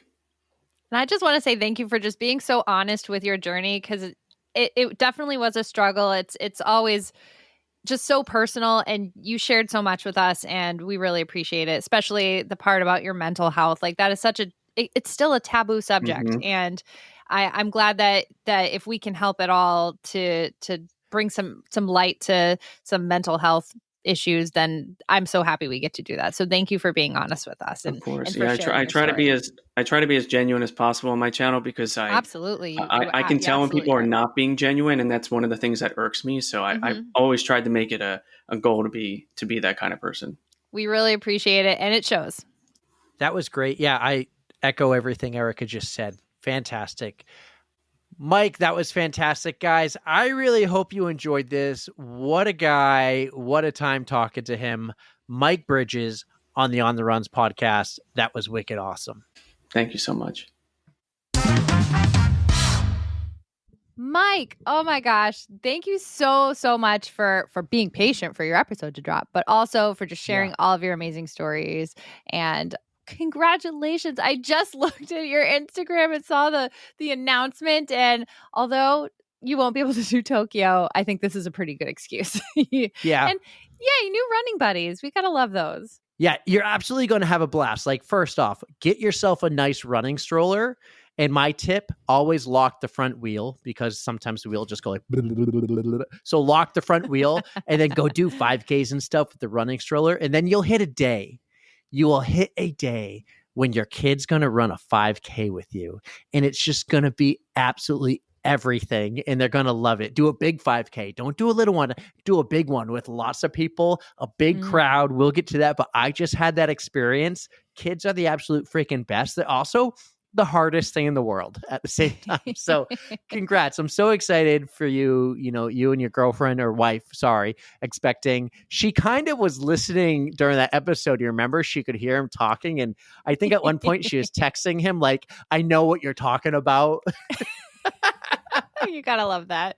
Yeah, he was great. And then we love our buddy Josh Vernon, but I thought Josh had a really big Peloton group. Mike kind of blew it out of the water. Mike blows Josh away by like 5,000%, bigger than Josh's Facebook group, which Josh's Facebook group is amazing. We're part of it. We love it. Mm-hmm. Wicked Smart Zone. Like, it was so clever. But this guy's Peloton group blew up. Mm-hmm. We're blown away from it. Yeah, just having a positive group of people out there. Like, there's no such thing as a stupid question, just supporting each other no matter what. The world needs more of that these days. Yeah. So absolutely. Keep it up, man. Yeah. Absolutely. Hey, on the TV right now, I have it muted, is Dumb and Dumber. I thought you were looking. I'm like, oh God, did somebody knock on your door again? Are you too loud? Somebody might, because we're recording it tomorrow. It's the very end of the movie right now. It's the scene when all the girls in the bikinis pop up on the bus and are like, we could really use some oil, boys. And they're like, about 3 miles down the road is a town. There's a lot of guys. You got to excuse my friend. He's terribly mistaken. The town is that way. So good. What a classic movie. Seabass, by the way. You know who Seabass is, right? Seabass. No. Dumb and Dumber. Samsonite. No. That's Samsonite is the suitcase with all the money. No shit. I know that. That's one of the lines in the movie. But wait a second. You don't know who Seabass is in Dumb and Dumber? I don't know. He's the big guy, at the diner. One of the Dumb and Dumber guys, Jim Carrey, messes with his food or for whatever. He goes, all right, who frickin' messed with the salt shaker? Something like that. You don't know who I'm talking about? Seabass? Kick his ass, Seabass? Where are you going with this? Erika, you don't know who Seabass is? Story? Just keep going. Seabass is played by the one and only Cam Neely. Boston Bruins legend, current Boston Bruins president, NHL Hall of Famer, Seabass. You've never... I don't remember. I haven't seen that movie in probably a good 5 years. I don't know what to say. I've made him speechless. Yeah, you don't. But I was like, where are you going with this story, dude? It's just Dumb and Dumber, and I wanted to talk about Seabass. And he puts all the hot sauce in. No, that was the other guy. And they run into Seabass again in the bathroom stall or something, and Seabass accidentally gets knocked out or whatever. Oh my God. Guys, please do me a favor, because I know this isn't going to happen, because when you actually sometimes post content, everybody's like, Erika, you're amazing. When I post content, I get a couple hearts. But guys, please just jump in the DMs at 6-star Erika and just be like, Erika, I'm so disappointed in you. You didn't know who Seabass is? Please just do that. When you say it out of Make it a group chat with me too. What the hell am I supposed to do? Unbelievable. This 177 episodes. This might be an ugly ending. Unreal. Hold on. Now I'm curious what's playing next, because the movie ended and now the screen has the WB. A new movie's going to play. I'm curious. What's the next movie? New Line Cinema. Anyways, so, hey. That's Cam Neely, really? Yeah. Are you Googling this? Hat? I'm freaking watching a clip of it. Yes. Yes. That's the scene from the diner. Know that. You did. He's not in his Bruins jersey. Yeah. How did you not know this? Unbelievable. So the All right, I can't storyline be is the only one who didn't know that. Okay, Oh. it can't be. well, I could say, okay, true for somebody like who doesn't live in New England or Boston, but come When on. did Cam Neely play? When was he on the team? 1988 to 1996. Okay, so I was 10 and under. And whole he's been the time. president of the Bruins for the last like 15 years. But yeah, okay. So sorry. So anyways. I'm not my dad. My dad would know. The story, I think, is Cam Neely is originally from Vancouver. He actually played for Vancouver before, and he's really good friends with a couple people in Hollywood. One of them is Michael J. Fox from Back to the Future. Like Cam Neely, when he actually got traded, he was really bummed out, and he talked to Michael J. Fox, and Michael was like, dude, Boston's amazing. You're going to love it. It's the best. And like Michael J. Fox was he spoke when Cam Neely's jersey got retired and his number 8 was hung to the rafters. Michael J. Fox has been a huge part of the Bruins, but he's also friends with the director or producers of the Dumb and Dumber movie.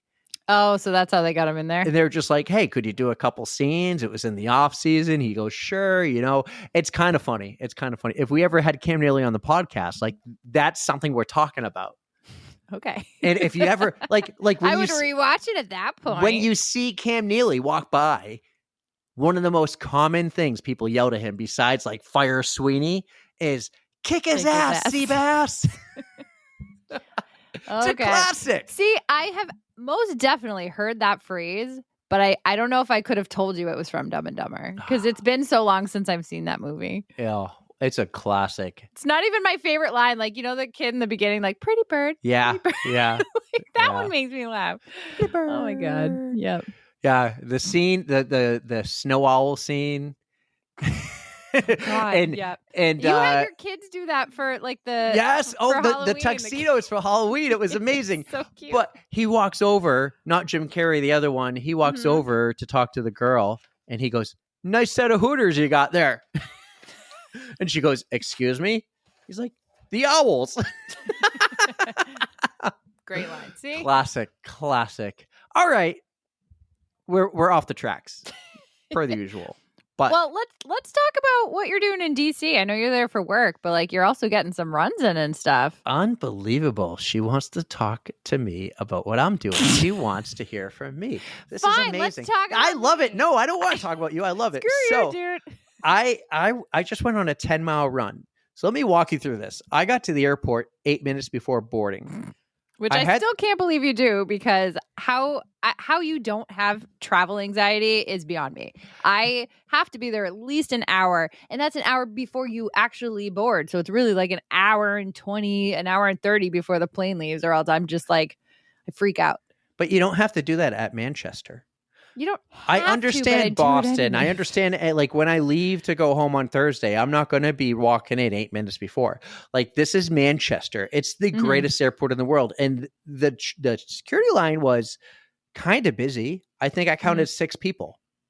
Oh my and God. I had pre-check. Have I told you the one time that I almost missed my plane at Manchester because I was going to Chicago. Was it my first time? Like it was like a few years ago, and it was so busy. I got through because I had pre-check, but Brandon didn't. And I was like ready to get on the plane without him because I was like, what do I do if he can't make it through the fucking line? Like the plane is boarding. And of course it was Southwest. So I'm like, I gotta go get our seats. And like he comes running up like right before a boarding group. That was stressful. Great. See, like I can't do that. That's great. Yeah. Well, so I'm in DC for work, and I got here. So it's Sunday night when we're recording right now. Yesterday morning, I changed my flight. So I was originally on like a 6 p.m. flight, but I had a babysitter who was like, I can babysit that day. And I was like, all right, you want to do it? Let me see if I can change my flight. So I got on an earlier flight, and I saved my long run for today. And the best part about when you travel is, or the best part when I travel, like what would be some of the first things you do? You might look up like places to go eat, places to do this, maybe something to see, like, because I knew I had some time. I go straight to Strava. I find my hotel, and I go heat maps, and I find places to run. I even went on Threads, and I asked for some people to say like, hey, where should I run? So there's this trail about 2 miles from my hotel where George Washington lives. It's the George Washington Estates. It's where he's buried. It's where everything is, and his mansion's on like this whole really nice area. I parked there because there's a massive parking lot, and that's the trailhead for this Mount Vernon trail. And basically, I ran 10 miles back towards DC, and the first half was brutal. I was saying when I had 8 minutes before I heard you boarding, complaining about some hills, man. it wasn't the hills. It was what I ate. So I had the choice, like get some snacks, like a bag of chips and stuff for the plane, or get like an actual meal. Now I got a big water, and I chose to get a double Whopper. Not the fries and the Coke, just the burger. I got this, by the way, it's like quarter of one. And I wasn't running for another 5-6 hours. I didn't have any problems on the run, like no code browns. Yeah. But I could feel it in my stomach. I thought, of all things in the world, if I ever throw up on a run, this is the one. Beeman's score was 194. And just the first 5 miles was just like, ugh. I thought at one point when I hit 2.5, I'm just going to turn around and go back and make my 10-mile run a 5. But then I was like, you know what? No, let's just keep going. Let's hit 5. And then I decided at 5 to stick to my original plan, which was just keep running straight. Don't turn around. So I ran straight on this trail for 10 miles. And when I hit my ending point, and I was kind of right near Reagan again, the airport, I Ubered home. I Ubered back to my car because I want the Strava heat map. That's what I want to do. I was wondering about that because I was like, damn, did he have a 20-miler to do today? And then it just like stopped on, because I watched the on the run stories today, and you put your like awesome like flyby on, and I was just like, oh, okay. And it didn't even occur to me that you would have Ubered back. Like, I don't know what the hell you would have done. I wanted to build the heat map. I love to go to heat maps and see where I've been. It's so cool. Have you guys ever done it? Go to Strava and view your heat maps, update it and view it. Like, especially the places you run a lot, it looks like a whole bloodline system of veins. Yeah, it's so cool because it's orange, white, and red. It's so cool. It is cool. And then you get like the ones where you're like, I run here every day. Like, or this is my race where I did 17,000 laps, and like, it's just like black basically instead of red. You ever do a track workout like once a week? That track is just like white lit hot up. Yeah, it's so cool. So I checked out the heat maps, and I know, so I have to run 3 miles now tomorrow. And how long are you there for? I come back Thursday. Oh, that's right. You did mention. So I'll run 3 miles tomorrow. I don't know what I'm going to do Tuesday, but on Wednesday, I'm going to go on a run with our friend, Allie G. Oh, awesome. She's in DC for the Jonas Brothers tomorrow or Tuesday. She's seeing Jonas Brothers today. That lucky. Oh, you're so lucky, Allie. Yeah. And so so her friend Sid lives here. And we had one of our, meetings, and it's like, hey, just spend an extra day and let's go for a run and have an in-person meeting. So Wednesday evening, whenever we're both free. Yes. I think that's when we'll go run through the mall and everything and the Lincoln Steps and all that, which I've done before. I did that back in 2019, but yeah. That's okay. So the second half of my run, I'm so happy I continued to 10. Like, I started to feel better. I took a spill. I did fall. What happened? Was it trail or was it like paved or? It was bridge. Oh, the bridge. So I didn't pick my foot up high enough on the very first, like the actual bridge, this wooden bridge made out of decking was like 3/4 of an inch above the pavement. So I didn't pick my foot up, and I took a spill. I don't know if you can tell. A little bit. Yeah. There's shedded a little skin there. You left a piece of yourself. Just a flesh wound. Virginia. Yeah. So but that was when I started to feel good around mile 6. Of course. Yeah. So I finished it. Good. Yeah. 10 miles, 10 minutes per mile. I'm not upset. I'm actually more just like, I'm glad I got that one in. I wouldn't call it the worst run of the year, but it was like, that was a run where mentally you could be like, you know what? I just don't have it today. I'm not going to do it. And then I did it. So, dude, that was literally the story of my whole weekend. Yeah, but we're not talking about you yet. You want to talk about me. The Delta Dental Corporate Elliott 5K. That's not a mouthful. What a night. I screwed that up too. Delta Dental Elliott 5K, Corporate 5K.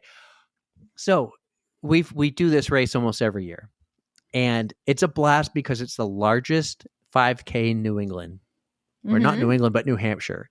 Yeah. And there's this picture from 6 years ago. This was when I was in like tip top Ironman shape. I'm 2-3 weeks out from Ironman, and I ran the 5K like fast. Like my goal is to run fast. And then, because I had more than a 5K to actually run per my training plan, I turned around, went up the course backwards, and then I found you and Shauna. And Shauna was pushing Adeline in the carriage. She's 3. And there's this picture of her just like she's not happy. I tried before to get her to put on like sporty clothes. She's wearing a dress because she was in the dress phase. And she just wasn't thrilled about being there as a 3-year-old. And the picture is the best as I'm crossing the finish line. I'm smiling and she's just this big pouty face. It's one of my favorite pictures of all time. I would love to like get it printed, hang on a canvas or something. That would be beautiful. Really? Yeah. No, I mean, it's one of those photos I will love every moment of, because I did a then and now, 6 years later, of Adeline crushing that 5K because she ran with us and she absolutely shocked the living crap out of me how well she did. Yeah. I thought we were going to run, walk every minute on, minute off, minute on, minute off. You No. told me like, I'll be happy if we do under an hour. Yeah. 45 minutes to an hour. And that was why I came up, because I was like, oh, it's fine. That'll be like a nice, easy shakeout. But Right. No, 33 minutes. Nice job, Adeline. 33 minutes Yeah. for Adeline. I think it was 33:58. So she walked 3 times, if you remember, right after mile 1. I think she ran a 9:24 first mile. In typical kid fashion, who are like, I feel great. Woo. I mean, Yeah. actually, that's typical like me fashion too. Go out hot and then kind of tank. But she loved the recovered sprinklers, well. the hoses, the water. She loved it. Then she walked again at the very end of mile 2. And I think the third time was right before the hill at the finish. Yeah. I mean, that hill, it's kind of soul crushing. Because you're feeling so good during this race. There really aren't many there's like nothing really until you get to that point. And it's hot. It's always hot that day. Yeah. And we did have good weather though. Oh my God. The humidity has been great the past few days. Yeah.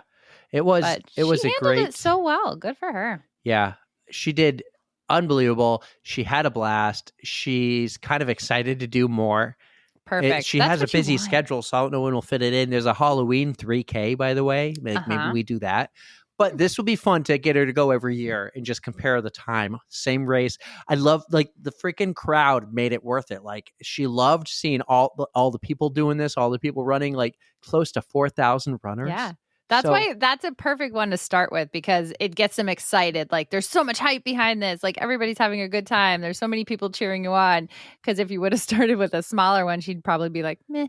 Yeah. So at least get her really excited. She ran a 5K like 3-4 years ago, and there was like 6 people in it. We were in Tampa. It was supposed to be this 5K for Ashley's sorority girl thing. And I thought it was going to be bigger, like maybe 30-40 people. No, just like 6 people showed up and we all ran a 5K. It wasn't even an official race. I think I was misled when we went to it. Like we didn't go for the race. We were there for a few different things. And so she ran that, but that was probably close to an hour. However, I will say she was probably faster than everyone else there too. Really? Yeah. It's a lot of walking. Gotcha. So, well, that's okay. Yeah, I had a blast. Like my run today, I'm really happy with it now that it's over. The 5K, all the running I've been doing, the vlogs, running up and down the hill a couple times. I'm having a blast running. But I'm also, this is weird for me talking about all the running I've been doing, because typically we just talk about you, and I want to hear about your 2 ultras since the last time we talked. You have done 36 hours of ultra marathon in the last 7 days. Oh my or God, within a 7-day stretch. Yeah. Oh my God. What is wrong with me? Yeah, that's kind of crazy. I don't always make the smartest choices, but God, I had some incredible memories from this weekend. Like, well, let's go to Loopy Looper. Let's start with Loopy there. Looper. Yes. So I hope you guys have gone back and listened to Allie G's recap on it, because that was her first ultra. And I mean, I don't know if I would have done it if she didn't sign up. I know it's kind of vice versa. Like, she wouldn't have signed up if like I hadn't mentioned it and said I was going to sign up. But I'm so happy that she did it. She crushed it. And I hope she liked it, because that's the last thing I want, is to turn anybody off of ultra running. It really is a lot of fun. Yeah. So we did the 12-hour for Loopy Looper, and it was a beautiful weekend. I mean, I don't think I would have done as well as I did if Allie wasn't there, and her whole support crew. They were just absolutely amazing. We had a blast. Yeah, go listen to her episode. You don't need me to go on and off about this, but I knew that I had Anchor Down coming up this past weekend, I guess, since this is dropping.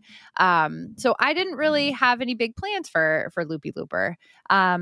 If you hit 10 laps, and 10 laps would be 3.75 each lap, so 37 and a half miles, you get a little extra skeleton that goes on your medal. I wish I would have had it up here. I don't have it up here. But that was my goal. I'm like, I'm just going to do 10 laps and then see where we're at. So long story short, I wound up doing 14 laps and 52 and a half miles just because I had so much time left on the clock. I loved the course. It was paved. I am not a trail girl. As much as I try, it doesn't love me. I don't love it. I'm better just running on solid ground. So I just was able to pull out a few extra laps, and there was a lot of walking. It was very sunny. It was warm, but vibes were high. It was so much fun. Like, we were out there with the Will Run For crew too. So just so much support out there. It was a blast. Would do it again. Yeah. Yep. It seems like I listened to the Will Run For recap. And of course, in Allie's too. Yes. I had some, FOMO. It seems like such a cool, if I do an ultra, like I would love to do ADU, but I have to qualify for ADU. Correct? Yes. I think it would have to be Loopy or Hamster Wheel. Yes. And it will probably be Hamster Wheel because it's down the road. It's local. Logistically, that will work. Yeah. Yes. That'll work out best for you. But this Loopy Looper, I think, would be a lot of fun because I would get to hang out with some really cool people. Absolutely. And honestly, like, everything about it, that has an epic aid station too. They had some grilled cheese sandwiches that just like hit just right. They had a big giant box of pickle juice. I was like, don't mind if I do a little shot here and there, like just cleanse the palate. But we'll talk about juice boxes. But yeah, it went really well. And I did much more than I thought I was going to. So I was like, all right, let's see what's going to happen at Anchor Down. So let me ask you this question, though. Sure. Do you do, like, I know you had in the back of your head Anchor Down was coming up. Yeah. But are you kind of like a live in the moment type person here where, hey, I did 10 laps. I'm going to do 4 more and get 50 miles for whatever reason. Like, are you never worried about what's coming up? For instance, you weren't going to run the 5K Thursday night. You decided to last minute. Like, is any part of you thinking ahead, like, I don't want to overdo it before ADU, or are you just a live in the moment? We're going to enjoy this now, worry about the rest later. I do tend to be a live in the moment person because, like I said, I had so much time left on the clock after I hit the 10 laps where I was like, I'll just do a run walk. Like, I was not doing anything strenuous. So I didn't think it was going to have an impact on how like tired I was going to be because I was already tired. Whatever, just do a run walk. It didn't matter. So I managed to do 2 laps, and I think I had maybe like 2 hours left on the clock. And then I basically walked the 13th lap, and I came in. So you're not allowed to do another lap if you have less than, like, I think at 6:30 p.m., which would have given you only a half an hour to do 3.75. Like, for most people, that's not doable at the end of a 12-hour ultra.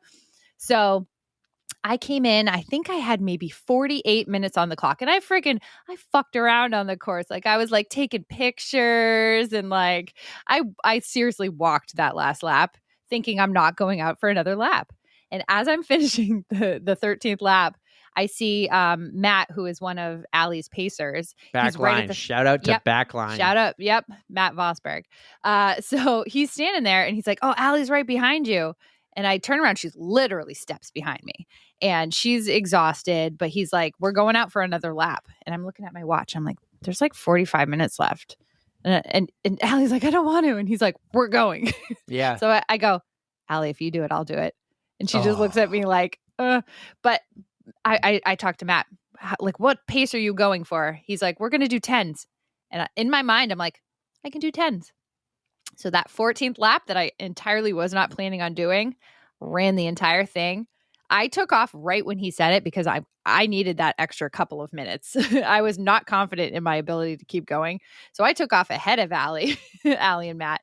And then I was pulling out like 9:15, like a 9:20, a 9:30. And then eventually I petered out at the end. Allie passed me with Matt and I came in like right after them. But we had 5 minutes to spare. It was the best lap ever. Oh, it was so incredible. So technically I ran the first 2 laps with Allie and we had so much fun just chatting, just passing some time. I think I held her back a little bit, which kept her pacing strategy on board.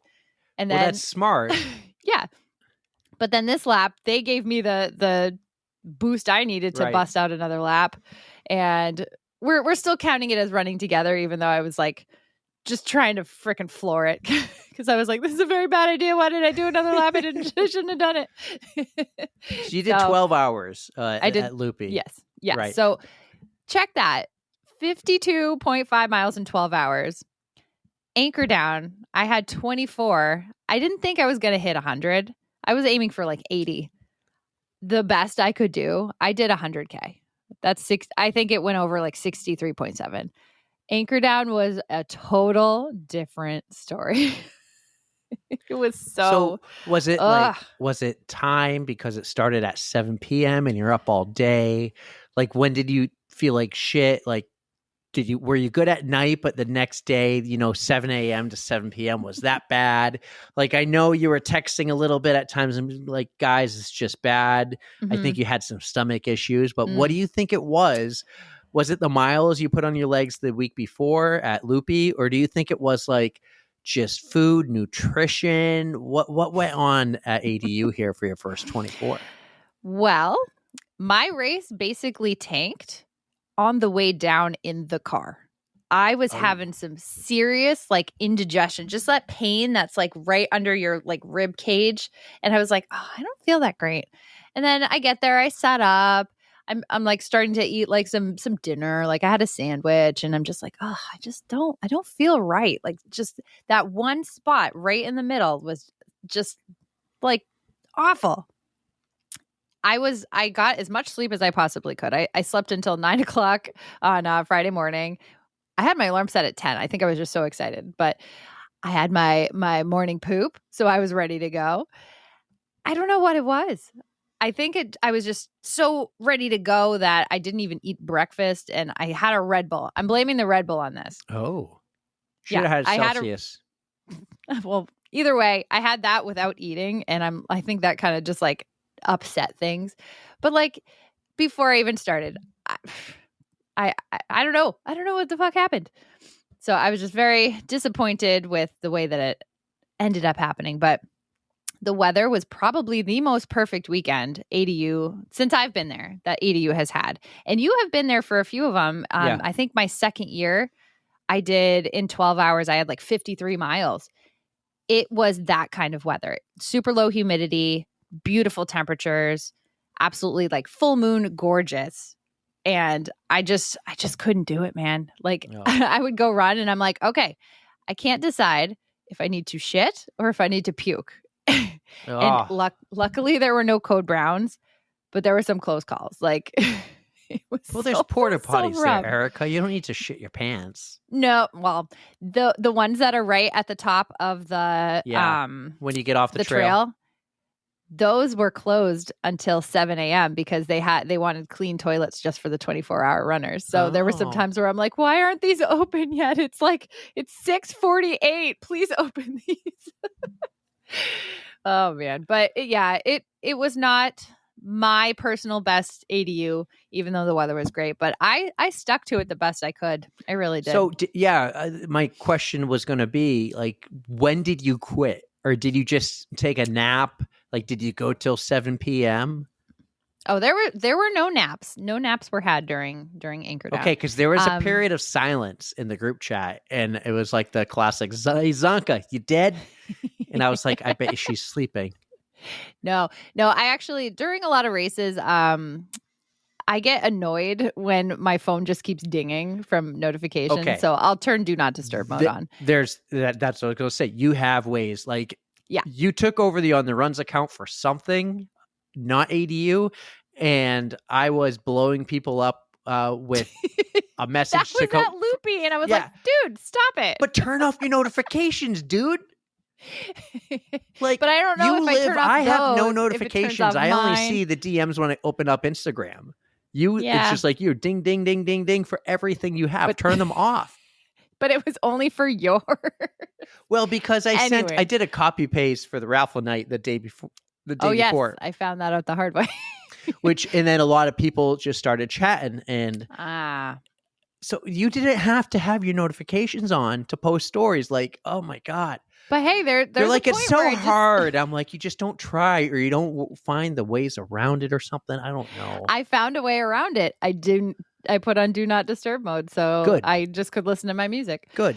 Yep. So I think for the first half, so with 24-hour runners, you don't get a pacer until halfway through your race. So I did have somebody show up, my good buddy Marcus, who is from like most of the ultras I do. Like, he's always at Hamster Wheel. He's always at Notch View. Like, nice. He's just awesome. And he's like, he was one of the guys with you at Hamster Wheel last year at the end. Yep. So he just was like, I got nothing to do. I'll show up. So thanks, Marcus. You're the man. Yeah. Oh, he really was. So he like showed up. He was giving high fives and just encouragement as I was going for the first half. Like, he'd stop and grab me something from my camp and I thought help me Lindsay change my was going to shoes. go. She couldn't make it this year, but next year I need it all sounds hands stupid on because deck. I knew she didn't make it, but I actually thought, until I realized you were there by yourself, I thought she was going. Nah, she couldn't make it. Okay, but bummer. Honestly, next year I want all hands on deck because I need my redemption on this race. Okay. Hey, you have 1 year to plan for this. Okay. I won't ask anything else of you. You know, just come down. Do you know want me how to many show up there? You need to do something for me. We can work it out. But I'm just saying, so many people were asking about you. They're like, is Eric here? And you know who showed up? Sam, Mr. Can You Run It? Oh. He was pacing Alex, who did amazing, by the way. Correction, his name is Jesus. To you, maybe, but he was like, oh, that's such a bummer he's not here. I brought him an extra pair of sunglasses. That's why he's Jesus. He saved me. Yep. So see, everybody loves you there. So you just you can show up and hang out next year. I love it, and I love those people. I would love to be there. It just, it's hard. So let's see how your content game is over the next year. I got my work cut out for me, but just block off the day, man. We'll figure it out. Well, I almost went. I had it like in the back of my head, but I was going to go Saturday with the boys. Just to support. Yeah. We almost did that. But I mean, even that's possible. Like, next year, just come down for the day. Yeah. It's a lot of fun. Oh my God, so many people go down there. Well, my other thought was awesome. like, if you could ever get a ride down there, and then I would go Saturday. Who's gonna fucking drive my ass all the way Well, maybe down? there's another runner around in New Hampshire who's going, and you just hitch a You ride know with what? them. Yeah, there probably is. Right. I'll work on it and see what happens. But I just always bring so much stuff. So I didn't want it just like last year. I almost went, but you were like, I almost went to do the midnight run with you. Because I was like, I can leave at 11, get there at 12:30, run with you through the night. Yeah. But you told me how miserable it was, and also it was like downpouring. Oh, that was hurricane year. Hurricane, Oh, yeah. This, if anything, this would have been the year where you would have been like, yes, let's go. Yeah. So it was in the back of my head. It didn't work out. Because of things with Adeline. So but I was going to go with the boys, and I thought about it. So maybe next year I can. Like, that's probably the best I can give you next year, unless you like do an epic content game all year. And I'm not talking one post. I'm not talking send me a post and messages, or I'm not talking when Carolina makes a post and tags you. I know. I'll try something. But my 12 going through the first half, I made myself feel better because I think I hit like somewhere in the 40-mile range within the first 12. And I was like, all right, if I were doing the 12-hour race, I would have at least gotten a medal. So it's not all for nothing. And my main goal at that point was like, I'm just going to keep grinding out miles until I get the medal, which was 51.45 miles. I hate the numbers. It just never, the math doesn't math with this race. 2.45 mile loops, like round up, please. But yeah, so my buddy Marcus came out and he basically walked like a marathon with me. It might have been a little less, but I'm just calling it a marathon because it got really hot on Saturday, like full sun, absolutely gorgeous day for anybody other than the runners being out there all day. But he just like was out there making me laugh and like, ooh, one thing I wanted to mention. So me having like the serious case of bubble gut, like in the middle of the night, like once the 6-hour runners. What's bubble gut? I don't know. I was farty. I like just had so much gas and like it was not feeling good. I thought it was like me like this. Is this the bubble gut? Oh, I mean, I basically felt like that, just super bloaty and gassy and gross.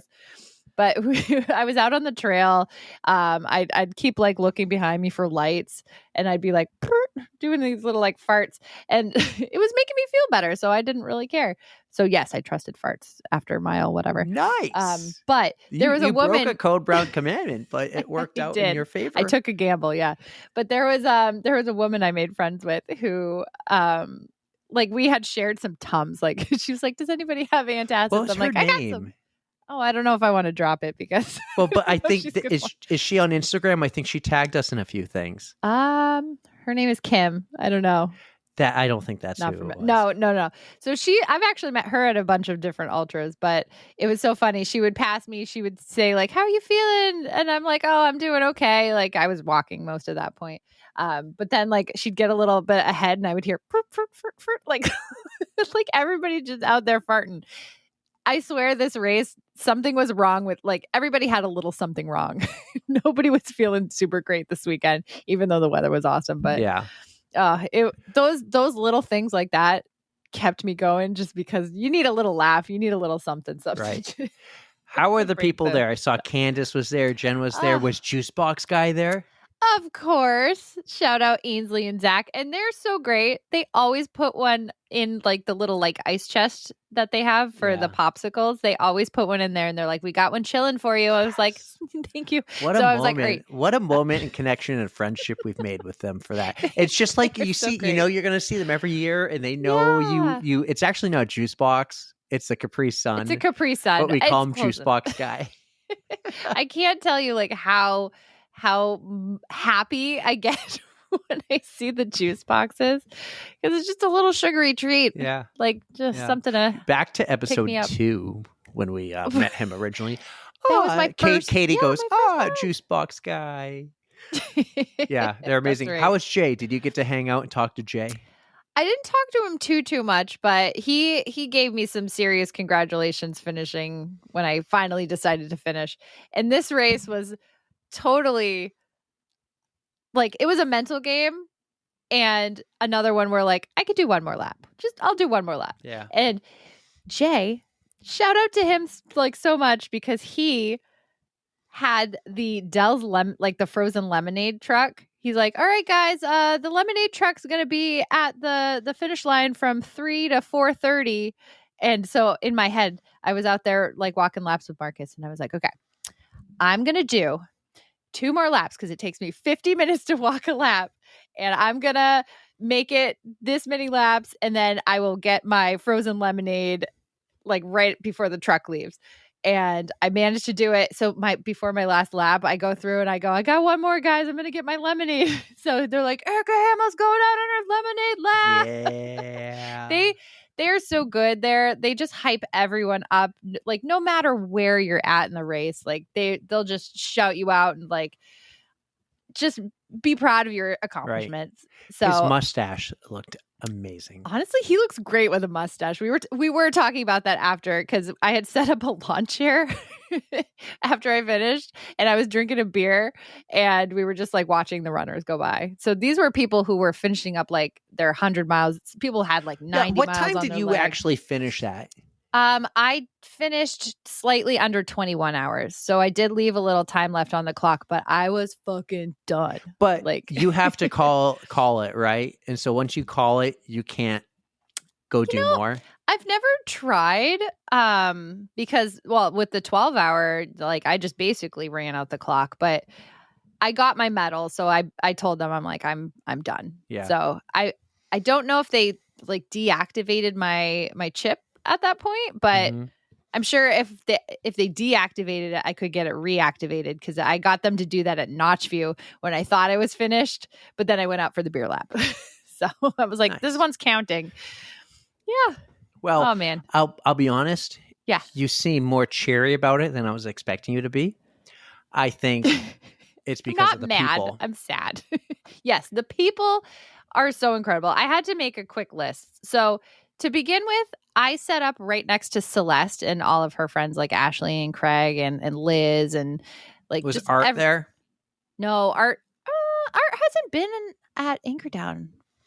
I know he's done it before, I think, but he doesn't typically show up to that. But of course we had Mo. Mo was there. Alex, who I think he got third male. Like he got 115 miles. Like There'd be nothing wrong with that if he got third female. he's just such a beast. So we had Sam pacing him, but going back to How the did volunteer, he and Sam get connected? that is a question we're gonna have to ask him because they came up behind me and I had to do like a double take. I'm like, Yeah. Sam? Like We and I need was like, Sam "Can on you the run it?" podcast. I asked Sam to come on for Boston. Yeah. But Well, he was we very- talked to him last. Yeah, he the was last time very we into did. training and he was very busy. He says he'll come on, but he couldn't do Boston weeks. Oh. We got Well, it. We let's got get it. him- Yeah. I meant to ask him if he was going to be at the 10 miler because we saw him last year, but I forgot to. He finished third at that 10 miler Holy too. shit. I know. Okay. Well, hey, if we bump into him again, we'll have to just say, dude, you got to get your own episode. Come on the podcast at the 10 miler when we record after. There you go. So that'll get the foot in the door. But then I want a whole episode with Sam. Yes. But agreed. like you mentioned, Candace was there. She was making me laugh too because there was an instance with a little bit of Jepson's Malort. I sent you guys videos on that. Google it. It's really funny. All It's right. the most disgusting thing. Let's see. Who the first? Lynn. Do you remember Lynn? Yeah, I remember Lynn. She got like 90 miles, second place female Damn, in the 24 girl. hour. She was just absolutely crushing it. We got Jason and Megan from cleanup last year. They did the Jason 12 won, hour. didn't he? Oh my God. Every time he passed me, I was just like, dude, you are an animal. Shout out Absolutely to Jason incredible. and Megan also for bringing Stooley around the world. Yes. And I mentioned that. He's like, I think I'm going to get I should just get a Stooley tattoo. And I go, you don't know how much we would lose it if you got a Stooley tattoo. Absolutely lose it. That would be where would he put it? What would the placement be? I told him to put it on his ass. Yeah. But oh my God. There's we just need so to get many the question is, do we have Jason and Megan on the podcast together or both separately? people. Ooh. Or do we have them on I've actually separately mentioned it to and Jason. get the dirt on the other? Oh. Either way is awesome, but yeah, they've got some serious stories and they've been around the world and done all kinds of crazy races. Like they were just in Nepal. So Here's what we how need to do awesome with is that? Sam and Megan, though. Not Sam. Here's what we need to do with them, though. If Yes. we're going to have them together, Yeah. it needs to be in person. Oh, definitely. It needs to be in person because it just vibes better than having the two of them on a couch with a computer, no real microphone. So, hey guys, Dude, it I has to be think- in person when we do I it. think this might be another reason you need to go to Ghost Train because I think they'll be there. They were there last year. So we'll see if they are there again. Mm. I'll look it up. Okay. Yeah. Let us know. But you got to Chad go. will be there. I know. You've got to just show up, dude. It's going to be a lot of fun. Well, I would love to. And maybe I can soon more now that the kids are getting a little older and it's Yeah. easier to take them to places like that. Ghost Train is definitely one I want to see because it's close. It's Yeah. in it. It's where we ran on Thanksgiving a couple years ago. Yes. Yeah. Yep. But yeah, extra shout out to Michael, Kathy, Mary. You guys are just absolutely amazing, and you made me feel better this weekend. Yeah. Well, one thing, I don't feel bad that I can't go to all these races and crew you. With Yeah. the first couple of years, I felt like not only did I want to go, but I felt kind of like I had to go. Yeah. Where I feel like now we have built so many amazing friendships that even if someone's there not crewing for you, they jump in and they crew for you. Candace especially is one of them, right? Yes. And just everyone kind of takes you in. You're part of their family now, their ultra family. And you have Charlotte and a few others when you go down south. Like, I sure do. you kind of have your ultra family, and it makes me feel better that you have them versus feeling like I hung you out to dry. I know. I am putting out the word right now, though. I do anticipate doing the 24-hour next year, and I want all hands on deck because I really do. You need like a real. I really could do so much more. But I know you need, I can. You need like a real ultra support crew person. Yeah. Well, that's honestly Marcus. Marcus can do all kinds of shit. Like, he's just like, I'll wing it. And I'm like, this is what, yes, perfect. So, yeah. But I'm like, want... me, Tara, and Lindsay would be great. We'd have fun. But are we really experienced ultra Sherpas? But like, honestly, I'm kind of low maintenance when it comes to it. But then like, at the same time, at Hamster Wheel, when I showed up, you're like, dude, I don't want to talk. Can't talk to you. Well, that's and I don't know how to camera. handle that. I don't know. I don't know how to handle that. Like, you want me to go and do the content you said off air. You're like, you need to go and do all the content. I need all hands on deck. Like, I can't do the content when you're like, dude, I don't want to talk. I don't want to be. Well, that'll get me the real. But that's when you're. But you only get that way near 100. So yeah. I just want to push. If you actually get that way, that means we're close to 100. Honestly, yeah. I really could have done so much more because after Loopy, it only took me a couple days. Like, I did a run on that Wednesday, I think, and I felt awesome. Like, nice. Nothing hurt. I felt well rested. I mean, maybe I was just like tired, just sleepy tired, because it takes a while to get that going again. And like right now, I'm just a little sore, like my quads. That's it. So after 60, well, my watch said 66. I did almost 64. Like that, I feel okay. Like I could go out and do another one next weekend if I wanted to, but I don't. Take a couple days for yourself, relax, kick your feet up. I have rest days. Oh yes. And then when you go for your next run, put a story up on the runs page. Is this part of the contingencies? No, this is just part of what we've talked about for years. Once a week, post a story. You're on the rail trail. You're in a spot. Pick a spot. Have it always be a spot. Like mine's the top of the mountain. Like, come on. No, this does not count for That's next year. You need to do a little more of something else. We can talk about it later. But I mean, that's fair. Yeah, I have a couple of rest days, and I'm very much looking forward to them. But I could do it. I could do some stories for you. Well, we have a lot to look forward to.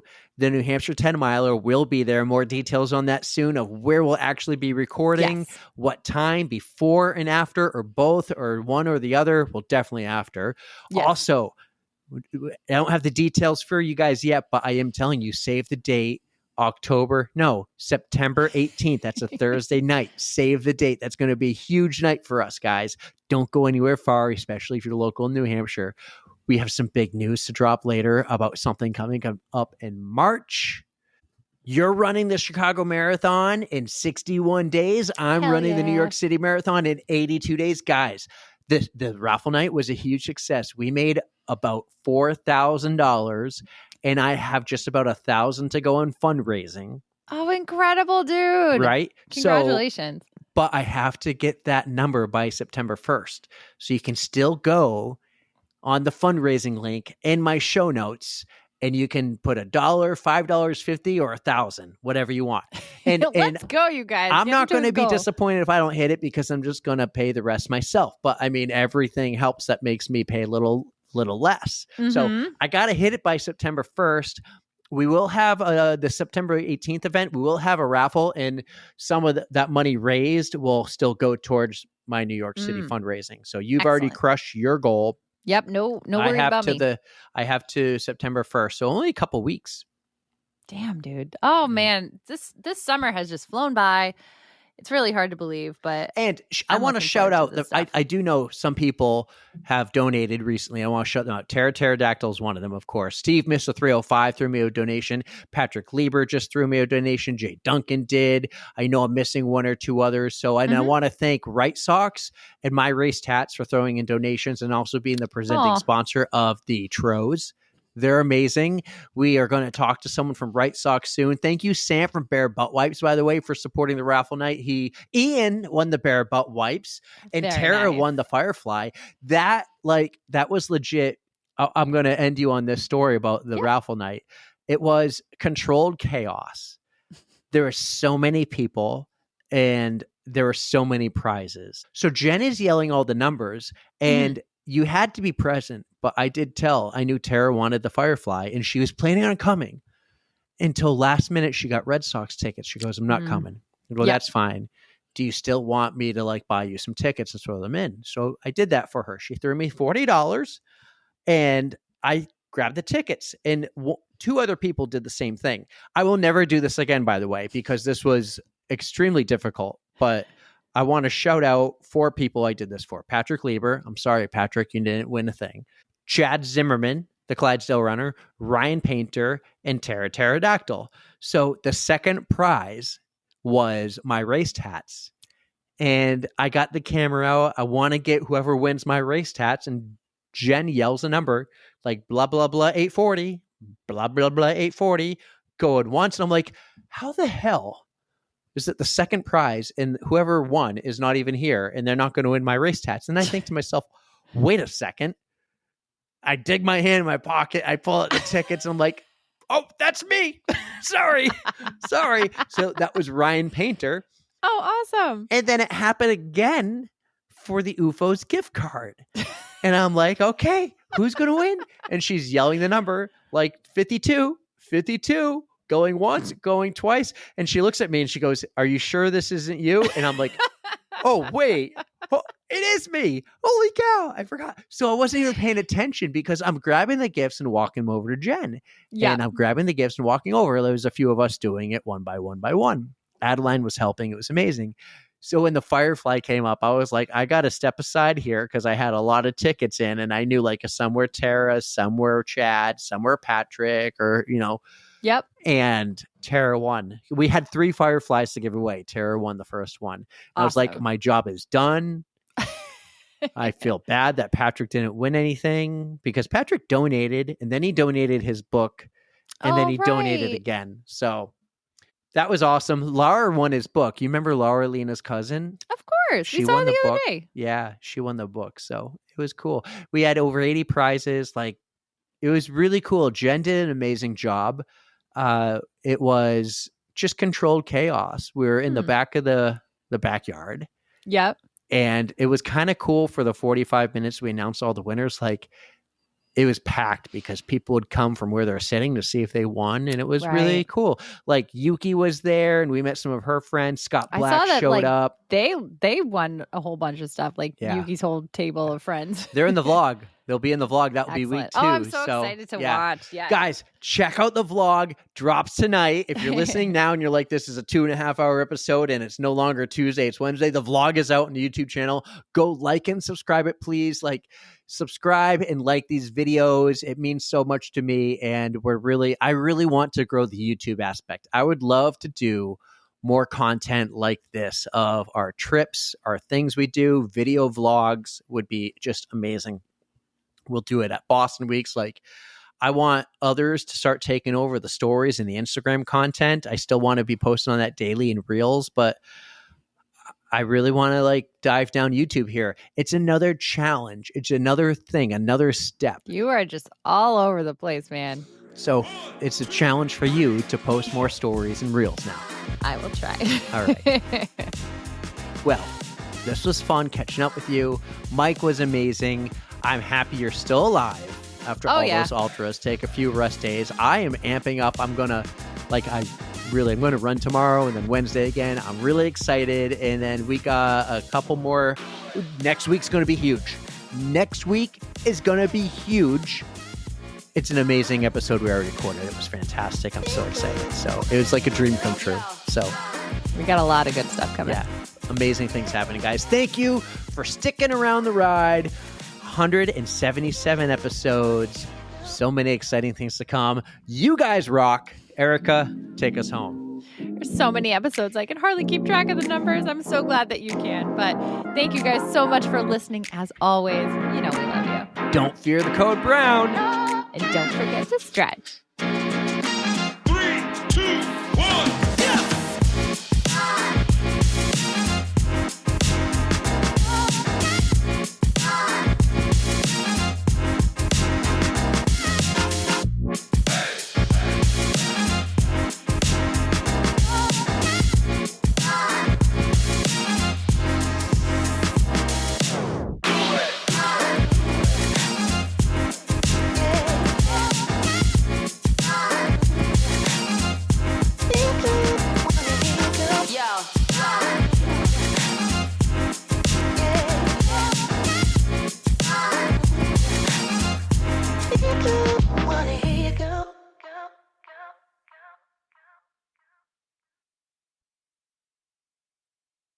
Because I know I'm right. I have faith in you, blind faith in you. All right, don't blow the speakers. Don't annoy your neighbors.